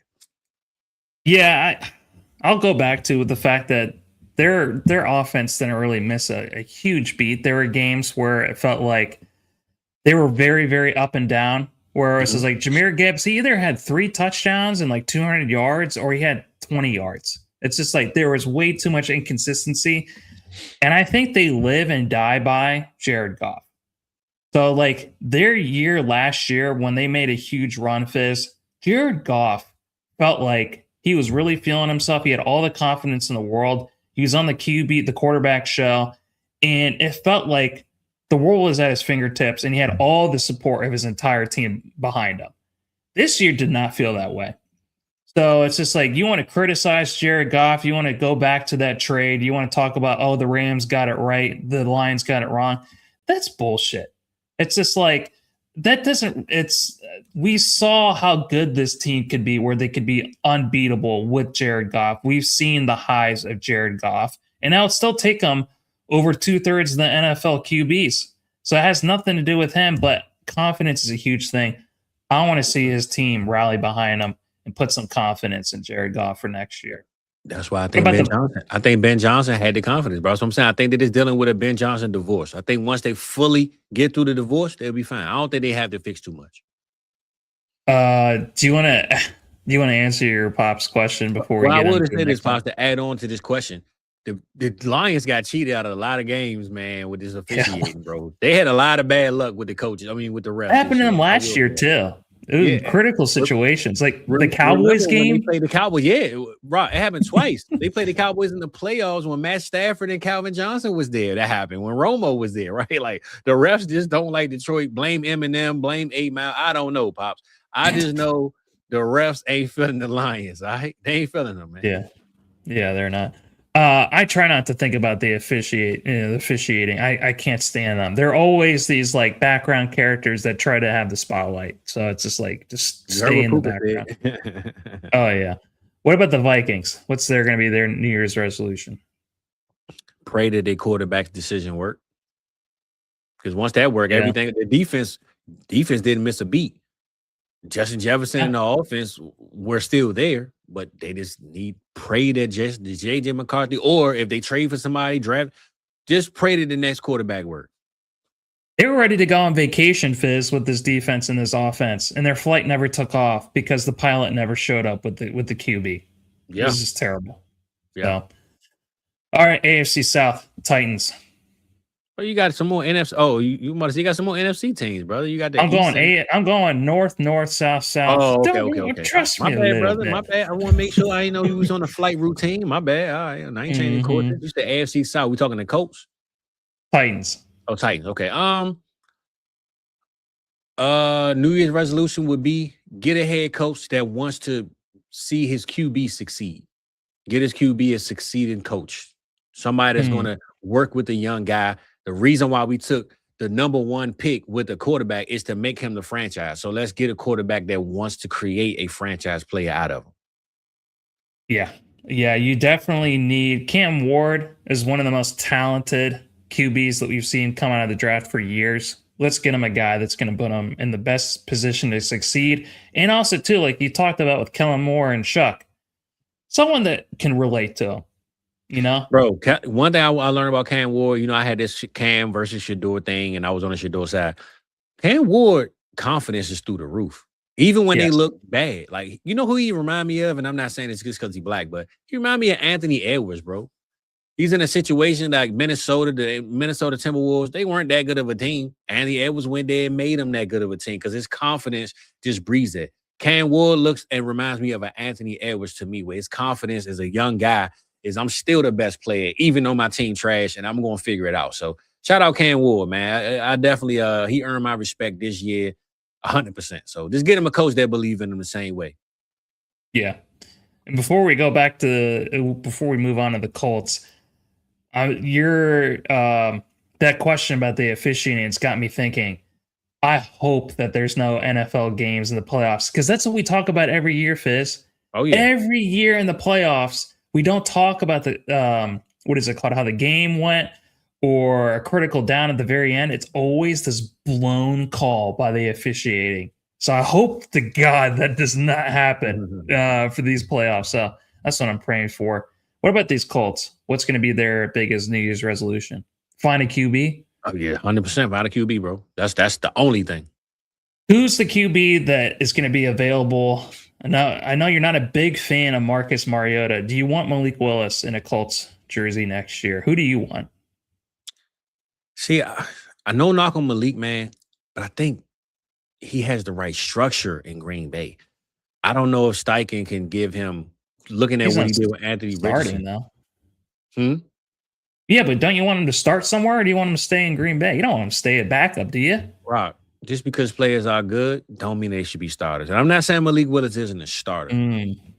But I don't want to see him go to the Colts and then fail. And now we like, oh, this is the same Malik Willis we didn't, you know what I'm saying? Like, I think that can happen. So they did it with Daniel Jones, though, Fizz. If you can do it with Daniel Jones, if he's breaking every Peyton Manning record, this is true. What do you think they could do with a mobile QB, which is what Steichen is known for?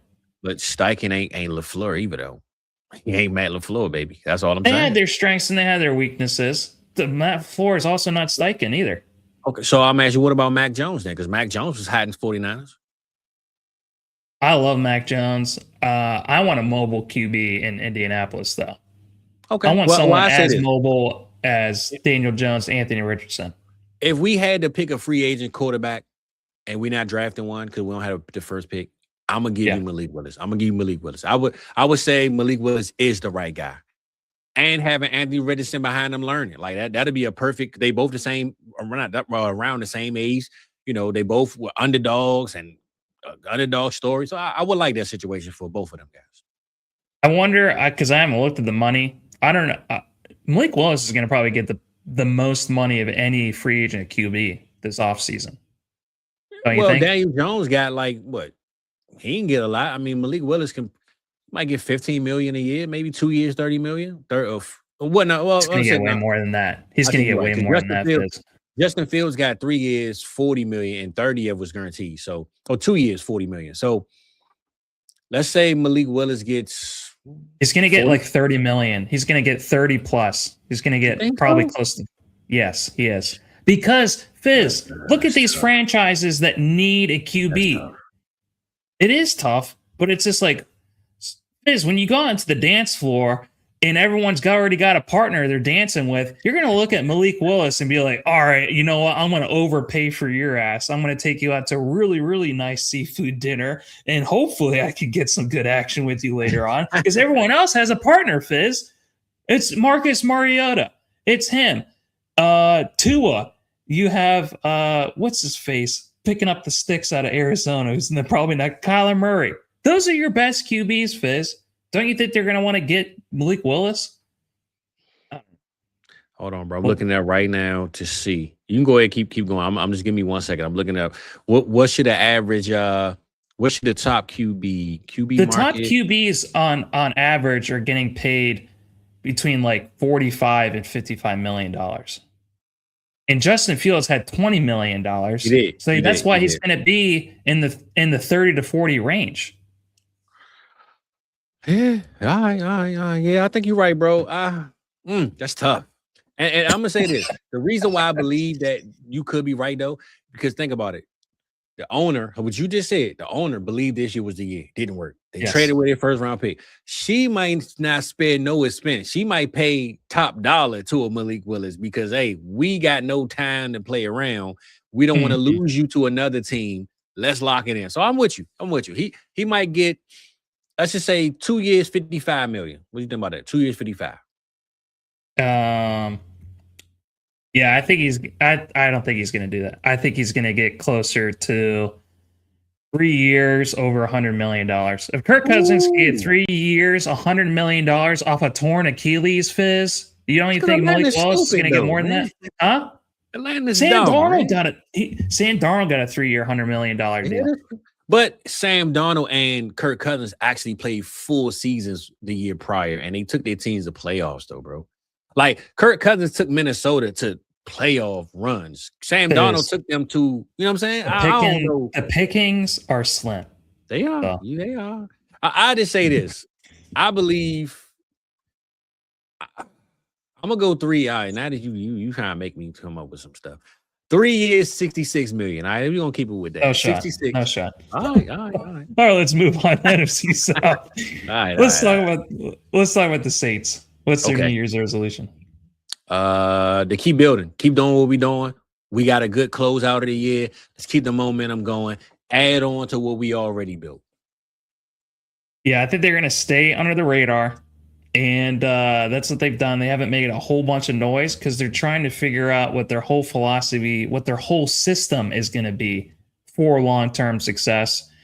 And I think that they're just going to really try to hammer, kill the draft, kill the off season, and sign some smart contracts. That's it. Just stay young, but add in the older guys when you need to. They traded for Vele during the season. They got some younger talent to just kind of mix and match. They got Estime. They got a bunch of young guys that were cut from other teams or weren't wanted, and they trying to build with them. So stay young, and then once you think you got it, get one of the older guys to kind of lead that ship, and you be straight. So keep building what you're building. All right, what about the Falcons? Head coach, offensive head coach, a guy that's going to unlock Bijan Robinson, which he is the number one running back now, but make him the solidified, no question about who else is behind him. When Christian McCaffrey was the number one, we knew it. When Ezekiel Elliott had that 1 year or two of the number one, nobody questioned it, we knew it. We need Bijan Robinson to be the locked-in, cute RB1 best football athlete in the game, and we need an offensive guy that can do that. So that's what we need. Yeah. I think the reason why I didn't talk about this earlier when we talked about Raheem Morris and why he ultimately got fired. I think he got fired, Fizz, because their QB experiment went completely wrong. Oh, for sure. So we gave them a lot of criticism where after they signed, Kirk Cousins to $100 million, then they go and draft a QB. And we thought that was the dumbest move ever during the draft. And then they ended up looking like geniuses because by the end of the Kirk, or not even by the end, it was midway through his first year, Fizz, he was not fully back from that Achilles injury. Now they look like geniuses, where it's just we're going to get Michael Penix. He's going to be our future. He got to sit for a little while. And unfortunately, Fizz, I'm not sure Michael Penix is the answer. The guy has more visits to the ER with his injury history than anyone else that I know in the NFL right now, especially being a static statue QB. He is not really mobile all that much whatsoever. So the biggest lesson I think that they learned, don't pay a guy $100 million coming off a torn Achilles that's old. And then also, too, don't draft a guy that has more knee injuries than RBs do. So it's just they went all in with two guys that are just battered and bruised. That's it. Yeah. So they're going to get Deshaun Watson next, and then they're going to sneak it out. Let's be saying that. So I don't know what they're going to do. They're going to have to get a QB. This team isn't going anywhere until they get a new QB and a new head coach. Yeah, like I said, man, make Bijan Robinson the best player in football. Period. Yeah. What about the Bucs? Defense. Get a defense, man. The offense, even if Mike Evans comes back or not, they still have a plethora of receivers. They won't be short-handed whatsoever on offense. Get some defense. Yep, completely agree with you there. What about the AFC? Well, actually, we're going to talk about this later. AFC East, New York Jets. Get some turnovers, man. I was about to say close up shot and just take a year off. Order a box of turnovers, man. Get the strawberry field ones. I don't know, brother. They need something going on in New York. They need some juice. They need some juice, baby. They need motivation. They need, Rock, they got what? 2 first-round picks this year, 2 next year, and we still don't care. Like, we don't care. It's all season's going to be who they going to draft. They're going to have these top. Do you have any faith in Aaron Glenn? I don't. I did not. Rock, we talked about it so many different times throughout the season. I did not like the way he handled this year. You know what the Detroit Lions missed? They lost Ben Johnson. We seem to forget they had Aaron Glenn. And Aaron Glenn, as much as that defense suffered major injuries, he had the sideline. Every time I watched him on the sideline, bro, he's a motivated guy. Even in New York, he was dancing and doing this. Aaron Glenn need to go back to Detroit and be a DC. That's what we want. Saw that for one moment, Fizz. But what I'm saying is, and they lost that game too. And they lost that game. But it's kind of hard to celebrate in New York anyway. But he need to go back to Detroit and be a DC. But at the end of the day, I think they're going to have 2 first-round picks this year, and during the draft, it's going to be a lot of hoopla about who they drafted. But, Rock, once we turn off the draft, we ain't going to give a damn who they just drafted. I don't want no parts to nobody on this team. In fantasy, keep every Jet away from me. Fly away. Don't want them. They've drafted so many amazing players over the last 5 or 6 years. It hasn't amounted to anything. All of them. So, what they need, juice. They need motivation. They need something. They need God, man. Yeah. Nobody believed in us. God did. Not even God is believing in these Jets. Yeah, they need DJ Khaled to come talking the next damn. That's what they need. All right. Dolphins. And don't say pina colada or some bullshit they don't care about mine. They need a quarterback. Quarterback, man. They need a quarterback. I know the Tua situation. Tua said this is crazy, right? Tua said that he's okay with moving on. You think you ain't got no choice, fool? Like he's open to moving on, right? Well, the team don't want you. What else you gonna do? That's like someone's asking somebody after they get a divorce, "Are you okay moving on to someone else?" Well, I'm divorced, so I guess I have to. When I read that, Tua said that he's perfectly fine with a new opportunity. You think? Yeah, I bet. Yeah, QB, man. QB, Mike McDaniel, hopefully can figure it out. He seemed like a cool guy. Hopefully he gets a cool quarterback, man. Giants. They got all the pieces, man. I just ran through this yesterday, man. They got Abdul Carter in the draft. He seems to be a little bit of a knucklehead at times, but I think he'd be all right. You got Burns over there. I mean, they got a solid defense, bro, that people seem to forget that they have. And then they have Malik Neighbors. They have Theo Johnson. They have Mark Jackson Darden, Scatterbo, and Tracy. They just need pieces. They just need the coach that can, one, get the philosophy together and believe in the quarterback, and the quarterback believe in him. But 2, Rock, I believe every coach that goes to New York has to be ready for New York.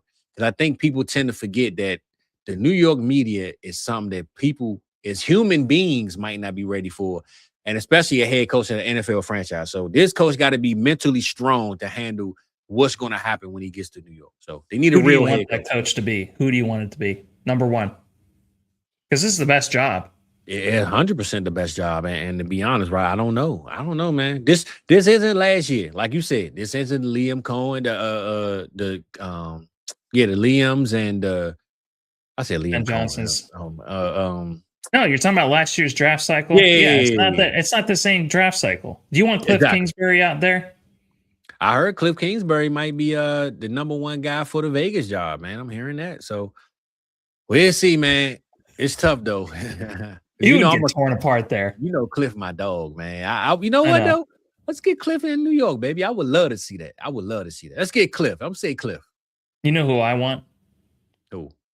Gruden. I know you don't like Gruden. He's my favorite coach that's not coaching right now.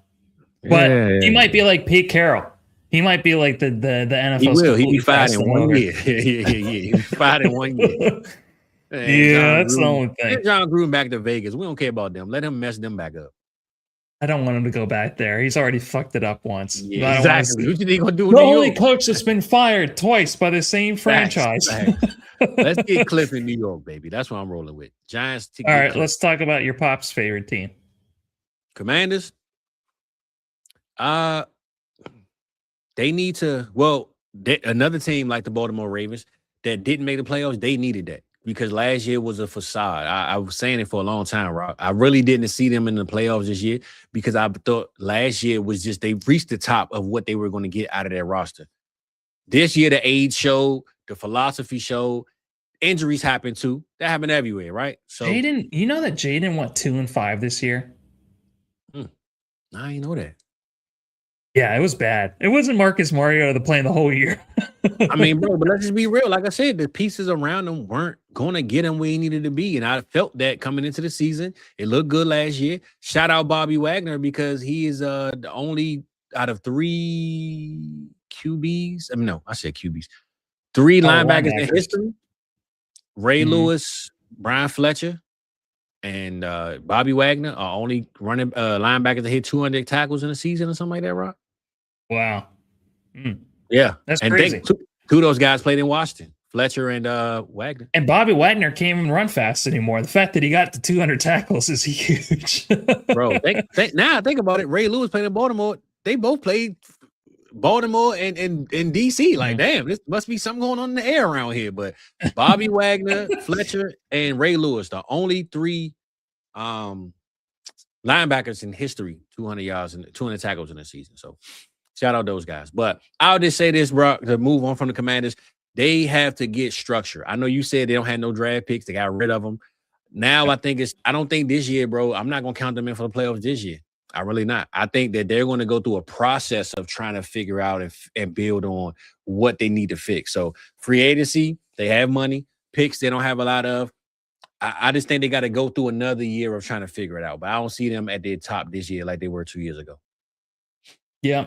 They have their head coach in DC and Dan Quinn, and they have Cliff Kingsbury. So if they keep Cliff there, they keep Dan Quinn there.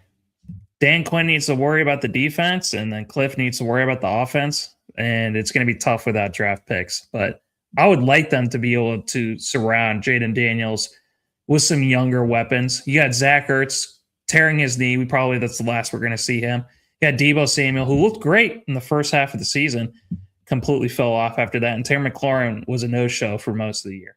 So this arguably could have been a better year for them, Fizz. And they got Ja'Cory Cross-Merritt, who's shown flashes. So I've been reading a lot of they might want to and get a running back, right? And changing the philosophy of the game, fix the offensive line, get the run game. They said Bill is still going to be there. But thinking about matching Bill with I didn't know your boy Ken Walker could be a free agent this year. So think about a Breece Hall, a Rico Dowdle, or one of those guys. Ja'Cory is a committee back. Yeah, he can't be all by himself. And that's what I'm saying. Think about Breece Hall, Ken Walker, that would be dope. That'd be great. Yeah, even a Tyler Algier with Bill, man, that'd be fire. So I think what their philosophy should be coming into this year is learning how to keep Jaden Daniels healthy, number 1. And number 2, fix the offensive line and run the ball more. I want to see them get aggressive, man, on the run game. I think that's what they really need. All right, your team. Defense, baby. Defensive philosophy, not the defense in general, because I still don't think we have the worst defense on paper. I just think the philosophy is terrible, bro. Everybody was matched up wrong. We lost Micah Parsons. And let me say this, Rob.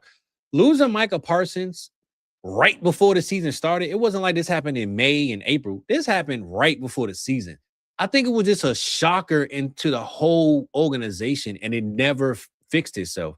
So I think starting fresh, knowing that he's not there now, it's a lot easier than it happening overnight. Right before we played Philly. This happened like 4 days before we played Philly, bro. Like, it was crazy on Thursday night.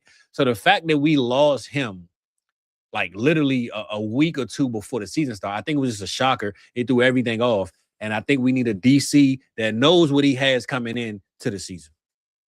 Yeah, trading Micah Parsons away right before the season started, it's like the equivalent of the Chiefs trading away freaking Patrick Mahomes. Exactly. It's just like right before the season starts and thinking, oh, it's okay. We'll be okay with Odaduke or whatever the frick his name is. And Trayvon Diggs wasn't there the whole time. I mean, I haven't seen him in 2 years, Fizz. Well, he's playing in Green Bay this week, so we're gonna see, brother. We're gonna see. Yeah, they need a new DC. That's what it comes down to, and not try to pull up this weird ass shit, trading away your best player on your team right before the season starts and thinking it's not going to be that big of a deal. For sure. All right, Las Vegas Raiders. Slot team dream machine is done. Yeah, it's over, man. They're closing the casino. They need what the Tennessee Titans need, bro. One, they need a quarterback, so they don't have the Titans got the upper hand on that. But they need a head coach that has a philosophy that people believe.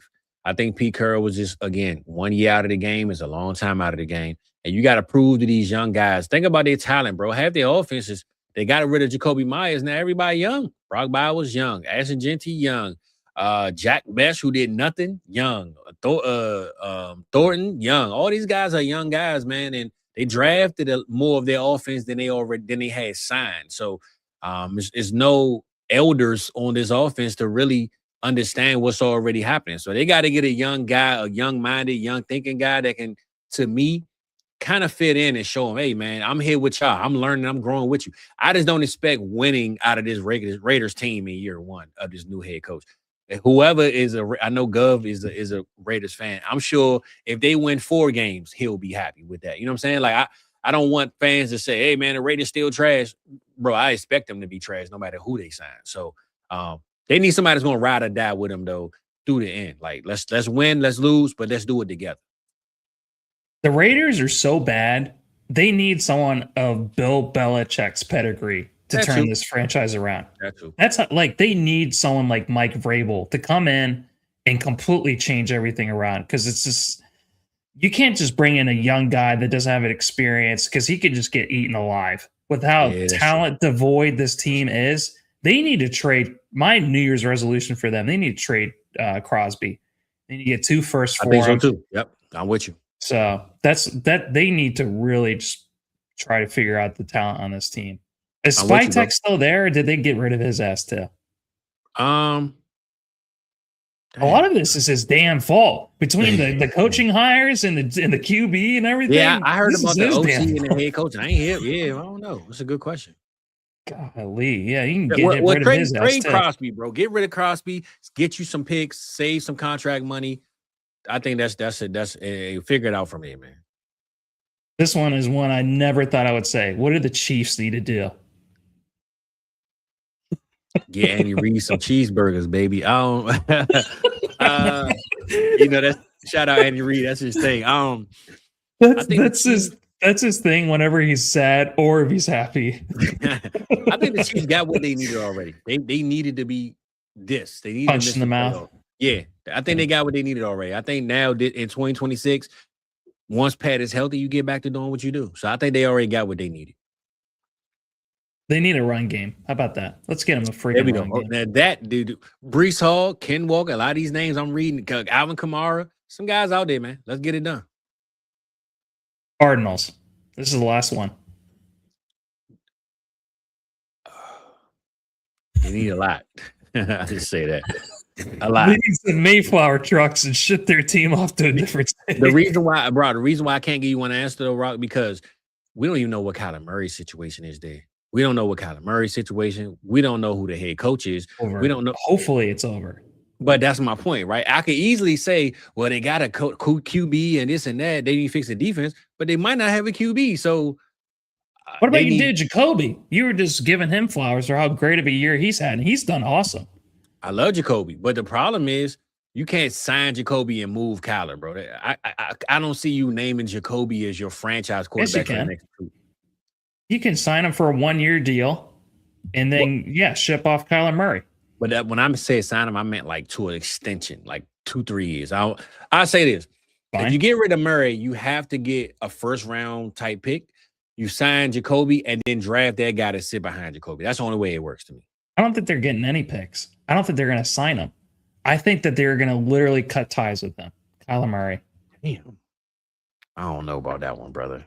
That's literally what's going to happen because everyone knows when everyone knows what your strategy is going to be, Fizz, you can't fool anybody. That's true. That's true. So they're going to cut ties with them. They're not going to take all that money onto their cap. What about the Vegas Raiders? Vegas Raiders might say, all right, we bad. We'll take a Kyler. We'll take a shot at Kyler. We ain't going to give you a first, though, but I'm just saying we'll take a shot at him. I'm sure they will. And they're not. I don't think that the Cardinals are going to sign him, though.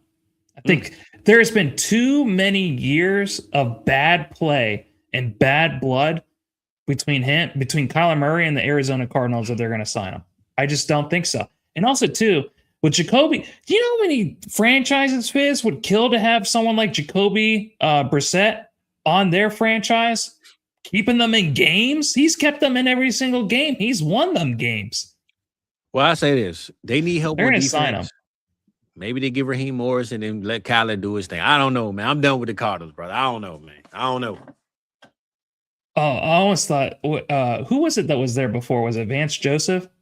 Was Vance the head coach? I know he was on the team. I don't know if he was a head coach. Who was before Gannon? Vance was on that team. I just can't remember if he was a head coach, though.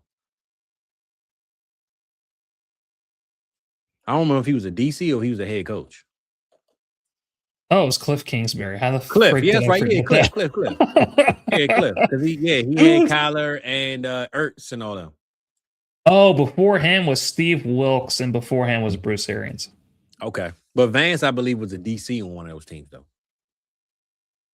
All right, do you want to talk about? That was fun talking about these New Year's resolutions. We're trying to give all these franchises something to look forward to next year, even though if we sound a little bit depressed while going through it.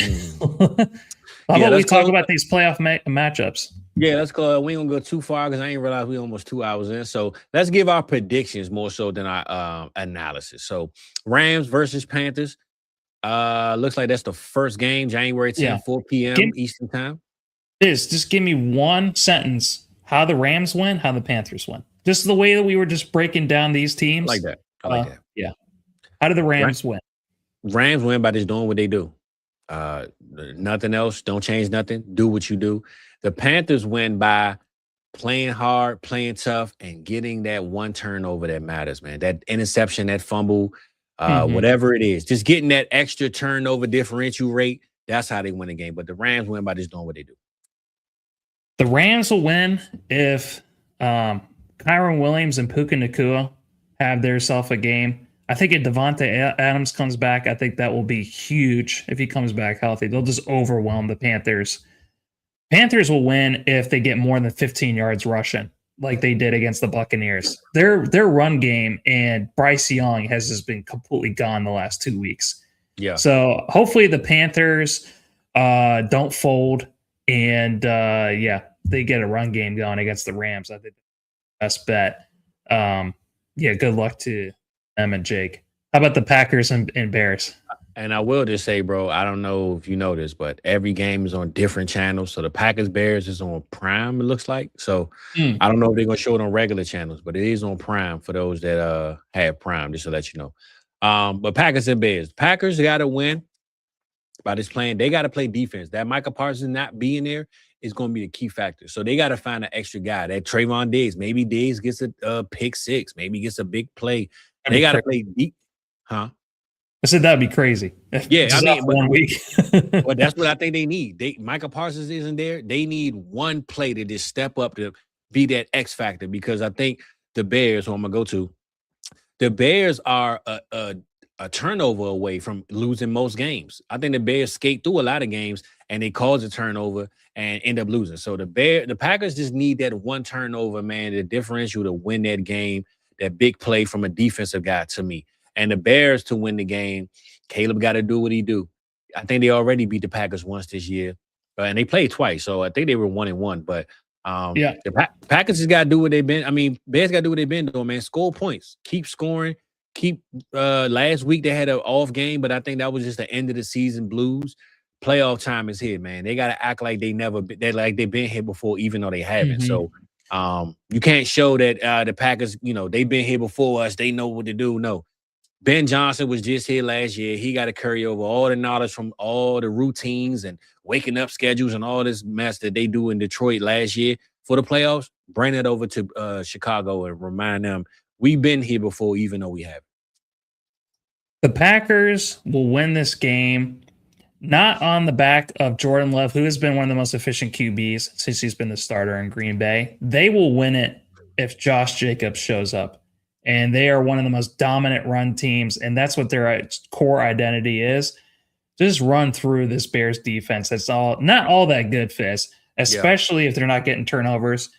The Bears will win, I think, based off these young pass catchers. So, they've made their identity their run game with Swift and Monangai.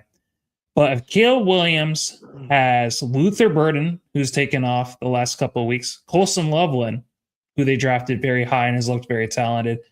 And everyone has forgotten about Roma Dunze because he hasn't played for feels like most of the season, Fizz. If those three pass catchers show up and Caleb Williams has himself a day with Ben Johnson calling the plays, it's just the tale of the opposites. Run game for the Packers, passing game for the Bears. That's how they win it. I like that call, bro. All right. Bills and Jaguars. How do the Bills win? The Bills to me win with this run game. You already called it with the Bears and the Packers. Bills got to run the ball, man. They run the ball, do what they got do. No one else to throw to. Well, I will say this. So you know what? I'm not going to go with the obvious then. I'm going to go with the opposite. The Bills win if a receiver has a game because they don't usually have this. So if you see Shakur or Keon or Brandon Cooks got 90 yards. Keon, probably. He's a healthy scratch, probably.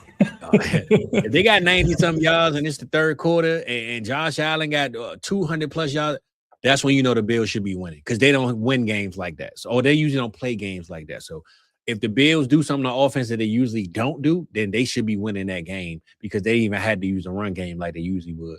And I just say the Jacksonville Jaguars, man, they got the confidence and the juice that once they come to any field, they're going to win the game. So I think the Jaguars just do what they've been doing, believing in the philosophy.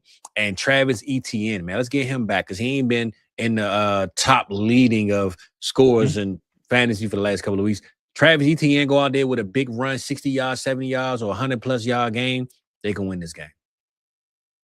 I think the Bills win if Josh Allen has an amazing game. That's it. Because this team has been kind of faltering. They've really, I think, over-relied on James Cook because how bad they are when it comes to the passing game. I don't care if it's 400 yards passing or 100 yards rushing. Josh Allen has to have an amazing game in order, I think, to get past this Jaguars defense. And I think for the Jaguars, they've been very reliant on these newcomers with Jacoby Myers. They've really enjoyed having Etienne be able to, get a lot of victories in the ground. But the Bills defense has actually turned a corner when it comes to their pass defense and their rush defense as well. Their defense has gotten a lot better over the last few weeks. Trevor Lawrence has to have the best game of his career in order to get past the Bills. It can't just be Etienne because if they shut him down and Trevor Lawrence just folds, it's going to look really, really bad. So Trevor Lawrence has to have the best game of his career and show that the last month hasn't been bullshit. So that's what I really want to see from the Jaguars. Exactly. Governor hit it right on. You can't, if he throws a pick early on, you can just tell there's going to be a sour taste in the people's mouths. Be like, oh no, this is going to be over before it's done. I don't think they're going to come back from 28 points down like they did against the Chargers 2 years ago. Well, I'm going to be honest, Brock. Thinking about this team, we can move to the Eagles and 49ers. We can move fast on those. But I would just say this is the one matchup. I know the 49ers, the next two matchups, 49ers and Eagles, Bills and Jaguars. These two teams right here are AFC Championship, NFC Championship contenders, right? Yeah. To see both of those teams have to play the week one and somebody got to lose, that's what type of football we need to see. So I think it's no losers for the fans, whichever team loses from the Bills and the Jaguars. But I know both of those teams are AFC Championship contenders. If the Bills lose this, though, Rock, I will just say it's gonna be some sad times in Buffalo because no Chiefs, no Ravens in the way. This is their time, and we're gonna see what happens with that. 49ers. 49ers will win if Brock Purdy goes out there and do what he's been doing the last 3 weeks. The man has been on a streak. He's been killing. Let's keep it going. At Philadelphia, but good as their defense is, they can't stop Brock Purdy the way he's been playing if he looked the way he looked. So that's how the 49ers win. Brock Purdy is the best player on the field. Eagles win if this offense works. All they need to do is for the offense to work. Rock, breaking news. Breaking news. Cliff Kingsbury is leaving the Commanders for an opportunity somewhere else. That means that he's probably already been offered the job. Cliff Kingsbury to the Giants, baby. What I tell you, big dog. Let's get it. All right, where's he going? Where's he going? If he's a smart man and they're smart, they get Cliff. If he just taking the first thing running because he's trying to hurry up and get a job, it's probably the Raiders. Oh, God. He's going to be fucked. Because he got the number 1 pick and it sounds sexy to have. But I would just say if he's going for the number 1 pick and just betting his shot on his guy, he's going to the Raiders. If he's smart, he's going to the Giants. And that's where I'm going. Oh, hey. What's the maybe he like Shador. Maybe he say, I need Shador. I don't know, baby. But I hope he does go to the Giants. I'm guessing the Giants if I'm smart and I'm Cliff. And guess what? He's still in the same division. He already know the Commanders. He know the Eagles. He know Philly. No Dallas. Go to the Giants. What would you rather? What's the worst job? To go to the Raiders where they have no QB, or to go to the Titans where they only have a QB? Which one's worse? Okay. Sure. Yeah, I saw that. Yeah, all right, cool. I'm gonna say I'm small breaking news. Make sure I read that right. But yeah, Philly has to win by just doing what they do, Rock. By scoring. They have to look efficient. The last 3 weeks, Philly have literally looked like a team that just showed up, they won, and they went home. They ain't did nothing of. People forget that they're in the playoffs. The Super Bowl winner from last year, no one's talking about. Nobody's talking about it. They have to score points. If they don't score at least 20 plus points, they're going to lose this game. For me, the 49ers, it's not Brock Purdy. I think that's a lot easier to say because he's been playing really amazing over the last month. It's Christian McCaffrey. He has to have an amazing game. If you can't stop Christian McCaffrey, you're going to lose. Mm-hmm. It's just like when they played against the Chiefs in the Super Bowl and he had over 100 yards. He took that game to overtime. They're only in that game and they're only lose by literally the last possession of the game if Christian McCaffrey doesn't have a great game. So if he goes off, gets 100 yards receiving, 100 yards rushing, they're going to win this game. The Eagles, I think that despite how bad things have looked throughout the season, you still have Jalen Hurts. You still have Saquon Barkley. You still have A.J. Brown. You still have Devontae Smith. You still have one of the most talented offenses in the NFL. I want to see them shut everyone up for, even though it's not looked that great, it's still Jalen Hurts. I still think he's still one of the best QBs, especially when it comes to the playoffs. He turns it on to a whole other level. That's what I want to see. So I think they win it off the back of Jalen Hurts. Chargers. Well, I'll say this, Rock. They can't shut nobody up because ain't nobody talking about them. So they got to wake everybody up. Let's just say that. Yeah, that's true. What about the Chargers? Chargers and the Patriots, we're going to close with the last game. Chargers have to win. Well, they can win this game by running the ball and being efficient. I know the offensive line looks bad, but I think the more you keep Drake May off of the field and Travion Henderson and Ramondre Stevenson, and the more you keep those guys off the field is how you win this game. I don't want to go shootout for shootout because the Patriots got some weapons over there. I want the Chargers to run the ball, dominate on defense, and keep the score low. I think that's how they win the game, to keep the score low. The Patriots, they have to do it opposite. They got to score. They got to get the ball, and they got to go out there and show that Drake May can go out there with the best of them. Run game, passing game, score up some points, run up the score. So I think it's two different stories for each team. Defense with the Chargers and run game, scoring and doing whatever they got to do to keep the score high with the New England Patriots. Fizz, do you know that the the Patriots I think they only beat like one team with a winning record this year. I know. But I think that's why they gotta go out there, bro, and show people like, hey, we can score. Right? They just put up 40-some points that was against the Jets. Don't get me wrong, but I'm just saying when Drake May got the ball, bro, the man is efficient. He looked good. And I think the only way for the Chargers to beat him, keep the ball out of his hand. I'll make it quick. The Chargers, they have one of the best defenses in the NFL. So if their defense shows up, they win this game because everything on offense is just in shambles. The Patriots, they need their run game. They need Travion Henderson and Ramondre to take off.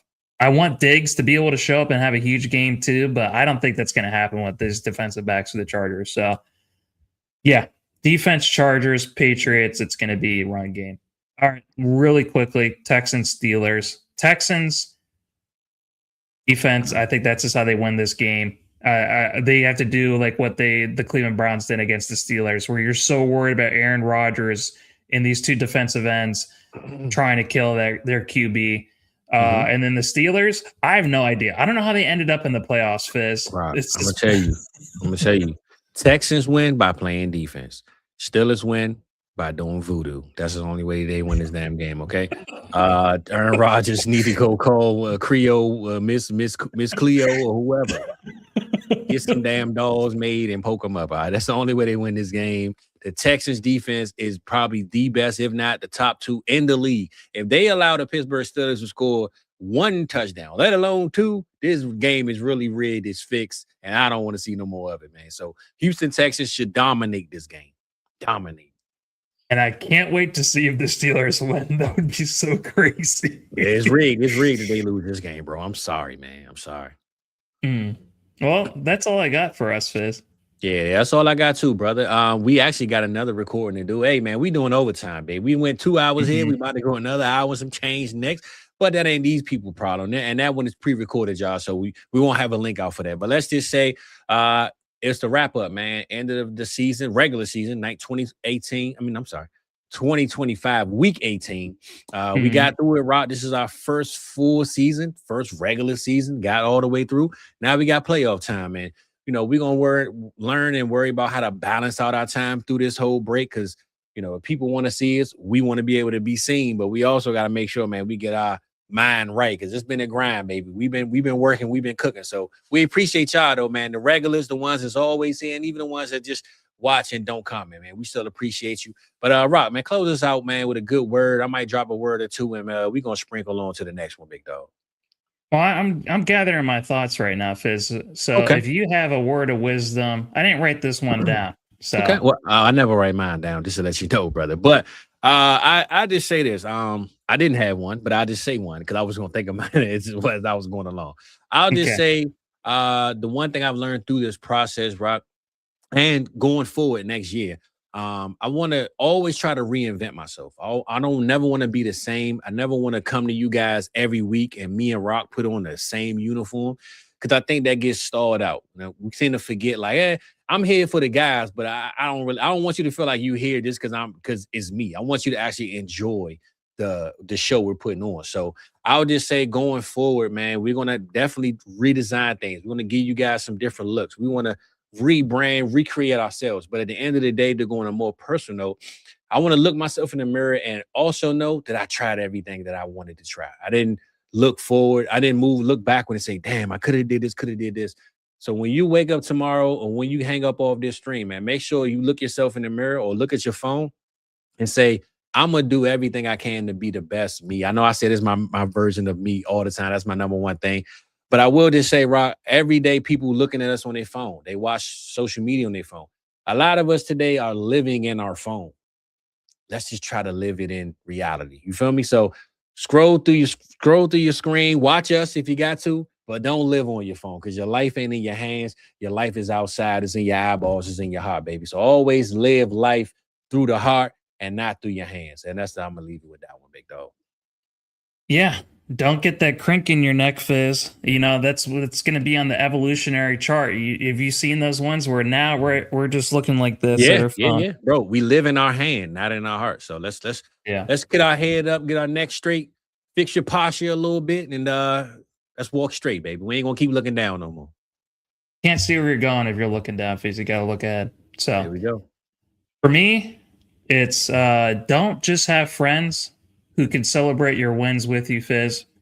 Have friends who are going to be there for you during the tough times, because that's life. There's going to be a lot of tough things that we go through, and many of these tough times is what ultimately defines us. So make sure you got the right people in your corner, Fizz, during the highs, but especially during the lows. So that's going to be my word of wisdom for the week. Let's get it, baby. Where the words are wise, and we appreciate the wisdom, but we also appreciate the wrap up, baby. So wrap it up, keep it tight, keep it right. Week 18 is in the books. We got the wild card games coming up and the big dog championship games. Y'all let us know in the comments who you think the winners are. Rob, you know what? Let's just finish with this. Let's give our winners of each game, and then I'm gonna hit the button. So we didn't give our winners. We gotta let people know, because we didn't rearrange our brackets. They're hella wrong. So let's Rams and Panthers. Who you got? Rams. Sorry, Jake. I'm going Rams, babe. I'm going Rams. Packers, Bears. Where we at? Bears. Bear down. I'm going to Bears, baby. Bills, Jags. Jaguars. I'm going to say this, bro, and I say this. If the Jaguars win this game, they're going to the championship. They're going to Super Bowl, bro. I'm betting on it. So I'm going with the Bills because I don't want to see that happening. I'm going with the Bills, all right? Bills on me. Right. 49ers, right. Eagles. Unfortunately, I think it's the Eagles. I think their defense and Jalen Hurts is going to turn it on. I'm going to tell you this, Rob. 49ers have lost the NFC Championship. They've lost another game to the Eagles prior. They're not going to lose this one. The Eagles, you can't beat me every time. And the 49ers are prepared for the Eagles more now than they have ever been. I'm going with the 49ers. No shade to the Eagles, though. I hope so. Chargers, Patriots.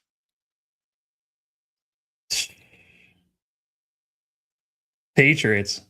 I'm going Mike Vrabel, baby. I told you he was going to the playoffs, big dog. I'm going to go with my bet. All right? I'm going to keep saying it. I'm going with the Patriots on this one. Texans, Steelers, or Texans and Voodoo. Where we at? Dude, you can't go against Voodoo, man. Unless you got Jesus on your side. What do the Texans have to go up against this Voodoo? They got their own potions? I don't think so. I think it's going to be the Steelers, unfortunately. All right, now you must know some Voodoo in Ohio out there, big dog. I'm going to Texas because you tripping, man. All right, but we got ours. Hold us to them next week, and we will let y'all know which one of us is right, which one of us is wrong. But either way, man, we appreciate y'all. We got another stream to get ready for, but we ain't gonna rush y'all out the door. But it is time to get the hell up out of here. So without further ado, Rock, I appreciate you, big dog. We appreciate the people, and we'll catch you next week, same time, same channel. Don't be there, don't be late, because we gonna be on time, baby. So we out of this thing. See you guys later.